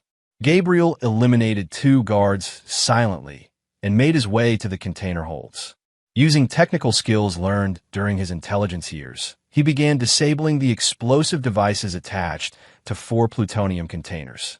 The work required absolute precision. One mistake would trigger a conventional explosion that would disperse radioactive material across the port facility and surrounding residential areas. Gabriel's hands were steady, but he was acutely aware that hundreds of thousands of lives depended on his technical skills. Gabriel's earpiece activated with Agent Costello's voice. "Gabriel, we're seeing increased activity at the port. Additional security personnel are converging on your position." Gabriel finished disabling the last explosive device on the first ship and moved toward the second vessel. "Understood. How much time until federal backup arrives?" "Minimum 45 minutes for tactical teams. Radiological specialists are still 2 hours out." Gabriel reached the second ship and began the delicate process of disabling explosives on another 4 plutonium containers. But as he worked, he could hear security teams conducting systematic searches of the adjacent berths. Time was running out. Gabriel's phone rang with a call from Lester Washington's number. Gabriel answered, knowing it wasn't Washington calling. "Mr. Burton," came a new voice with a Russian accent. "My name is Carl Villanueva, and I believe you have interfered with our operation long enough." "Where's Washington?" "Mr. Washington has provided federal authorities with extensive cooperation." "Very disappointing, but not unexpected. We always knew he was a weak link in the organization." Gabriel continued working on the explosive devices while talking. "So you're cleaning house?" "We are adapting." "Mr. Burton, you have disabled our contingency measures on 2 of our shipments." "Most impressive. But the third ship has already departed, carrying 4 containers of material that will reach very motivated buyers within the week." Gabriel looked toward the harbor entrance and saw lights from a departing cargo vessel. He'd been too late to stop 1/3 of the plutonium shipment. "However," Carl Villanueva continued, "I am prepared to provide you with the location and specifications of that material in exchange for your withdrawal from the port facility." Gabriel paused in his work. "Why would you do that?" "Because, Mr. Burton, this operation was never about the plutonium. The radioactive material was, how do you say, proof of concept, a demonstration to potential clients of our capabilities. Whether we deliver the material or you recover it, we have already achieved our primary objective." Gabriel's mind raced through the implications. The entire operation, the poisoned children, the plutonium smuggling, even the network of cells across multiple countries, had been an elaborate advertisement for this organization's services. "What's the real operation?" Gabriel asked. "Tomorrow morning, Mr. Burton, your son's hospital will receive a very special delivery. Emergency medical supplies contaminated with a variant of the same neurotoxin that nearly killed your child. The supplies will be distributed to pediatric facilities across the country within 72 hours. Gabriel's blood turned to ice. Even if he saved the plutonium, stopped the current operation, and neutralized the network, they had already positioned their next attack to target the medical facilities treating sick children. "You have a choice, Mr. Burton," Carl Villanueva continued. "Continue your heroic assault on our shipping operation while hundreds of hospitalized children are poisoned. Or work with us to ensure both threats are neutralized." Gabriel stared at the explosive device in his hands, realizing that every choice he made seemed to lead to more impossible decisions. But as he thought about Tommy recovering in his hospital bed, surrounded by other sick children who deserved the same chance at life, Gabriel's resolve hardened. "I have a better idea," Gabriel said. "I'm going to stop your plutonium shipment and your hospital supply operation. Then I'm going to find you and personally ensure you never threaten another child." Gabriel disabled the last explosive device on the second ship and began moving toward the dock where the third vessel had been moored. If he could prevent the departing ship from reaching international waters, federal authorities might still be able to intercept the remaining plutonium. Carl Villanueva's laughter was cold through the phone. Mr. Burton, you continue to underestimate the scope of our operation. But perhaps it is time you understood the true cost of your interference. The line went dead, and Gabriel's secure phone immediately rang with a call from the hospital. Chapter 9. The Final Gambit. Gabriel answered the hospital call while sprinting toward a port security boat, his mind calculating distances and timing. Dr. Kelly's voice was tight with controlled panic. Gabriel, we've had a breach in our supply storage.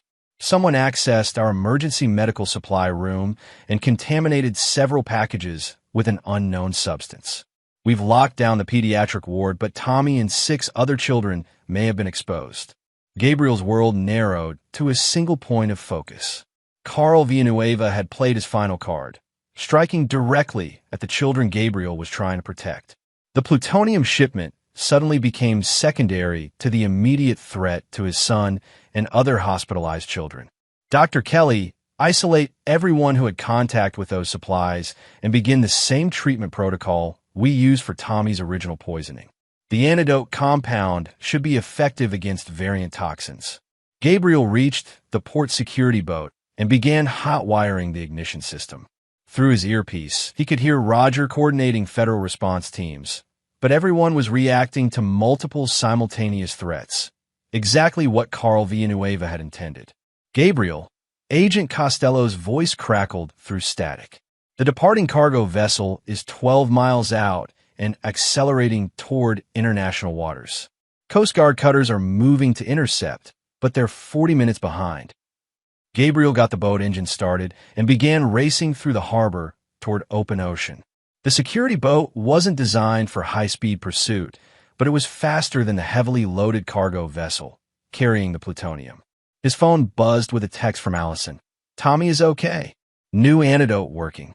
But Gabriel, they evacuated the entire children's hospital. Whatever you're doing, please come home. Gabriel pushed the boat's engine to maximum power, feeling spray from the bow waves as he cut through the dark water. In the distance, he could see the cargo ship's lights moving steadily away from shore. Every minute of delay increased the likelihood that the plutonium would disappear into international waters. Gabriel's tactical radio activated with Maurice Yates' voice. Gabriel, Coast Guard is reporting they can't intercept the cargo vessel before it reaches international waters. Can you overtake it? Affirmative, but barely, Gabriel replied, calculating speed and distance. Maurice, I need authorization for direct action against the vessel. Gabriel, that ship is flying under a foreign flag with potentially innocent crew members. Rules of engagement are... The rules of engagement changed when they tried to poison my son twice in one day. Gabriel cut him off. Maurice, that plutonium represents more than just dirty bomb potential. If this network demonstrates they can successfully smuggle weapons-grade material, every terrorist organization in the world will want to hire them. Gabriel could see the cargo ship more clearly now, its bulk silhouetted against the horizon. The vessel was moving faster than he'd expected, suggesting they had modified the engines for this specific operation. Gabriel's phone rang with Carl Villanueva's number again. Mr. Burton, I trust you received our message regarding the hospital supplies? My son is fine, Gabriel replied, steering the security boat through increasingly rough seas. Your poison didn't work. But Mr. Burton, that was not the real message. The real message is that we can reach your family anywhere, anytime, through any means. Even if you stop this particular shipment, even if you capture every member of our current network, we will continue to exist. We will continue to threaten the people you care about. Gabriel was within a quarter mile of the cargo ship now, close enough to see crew members moving on deck. Some were carrying what looked like military-grade weapons, confirming that this wasn't a legitimate shipping operation. Here's my message, Gabriel said. I don't negotiate with people who poison children. Gabriel pulled alongside the cargo ship and activated the security boat's emergency boarding ramp, a hydraulic system designed to allow Coast Guard inspections of larger vessels. As the ramp locked onto the cargo ship's hull, Gabriel heard automatic weapons fire from the deck above. Gabriel climbed onto the cargo ship while bullets sparked off metal surfaces around him. His years of tactical training took over as he moved through the vessel systematically, neutralizing hostile crew members while searching for the plutonium containers. The ship's hold contained dozens of shipping containers, but Gabriel was looking for specific markings that would identify the radioactive material. According to Lester Washington's intelligence, the containers were labeled as industrial equipment, but would show elevated radiation readings on any detection equipment. Gabriel found the first container and confirmed radioactive signatures using a detection device he'd taken from the port facility. But as he prepared to disable the container's protective systems, he heard helicopter rotors approaching from the direction of shore. Carl Villanueva's voice came through the ship's intercom system. "Mr. Burton, you have performed admirably, but this ends now.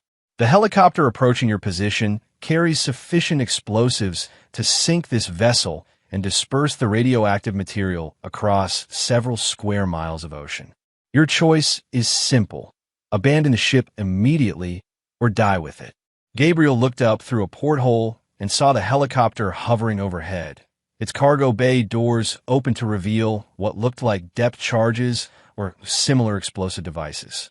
Gabriel's secure phone rang with Roger's voice. "Gabriel, Coast Guard has visual on your position. They're reporting a helicopter in attack posture above your vessel." "Roger, how far out is federal backup?"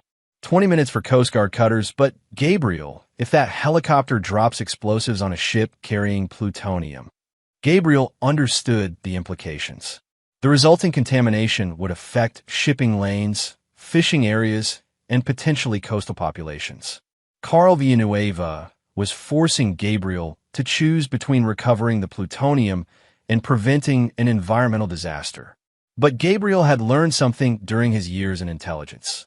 Sometimes the best tactical decision was to refuse to accept the enemy's framework for the battle. Gabriel activated the cargo ship's emergency communication system and broadcast on all maritime frequencies. "Mayday, Mayday. This is Gabriel Burton aboard cargo vessel. Mayday. This vessel is carrying weapons-grade plutonium and is under attack by hostile aircraft. Request immediate assistance from any vessels in the area." Within minutes, Gabriel's radio exploded with responses from Coast Guard cutters, Navy vessels, commercial ships, and even private boats in the area. Carl Villanueva's helicopter suddenly found itself the center of attention from multiple radar systems and potential witnesses.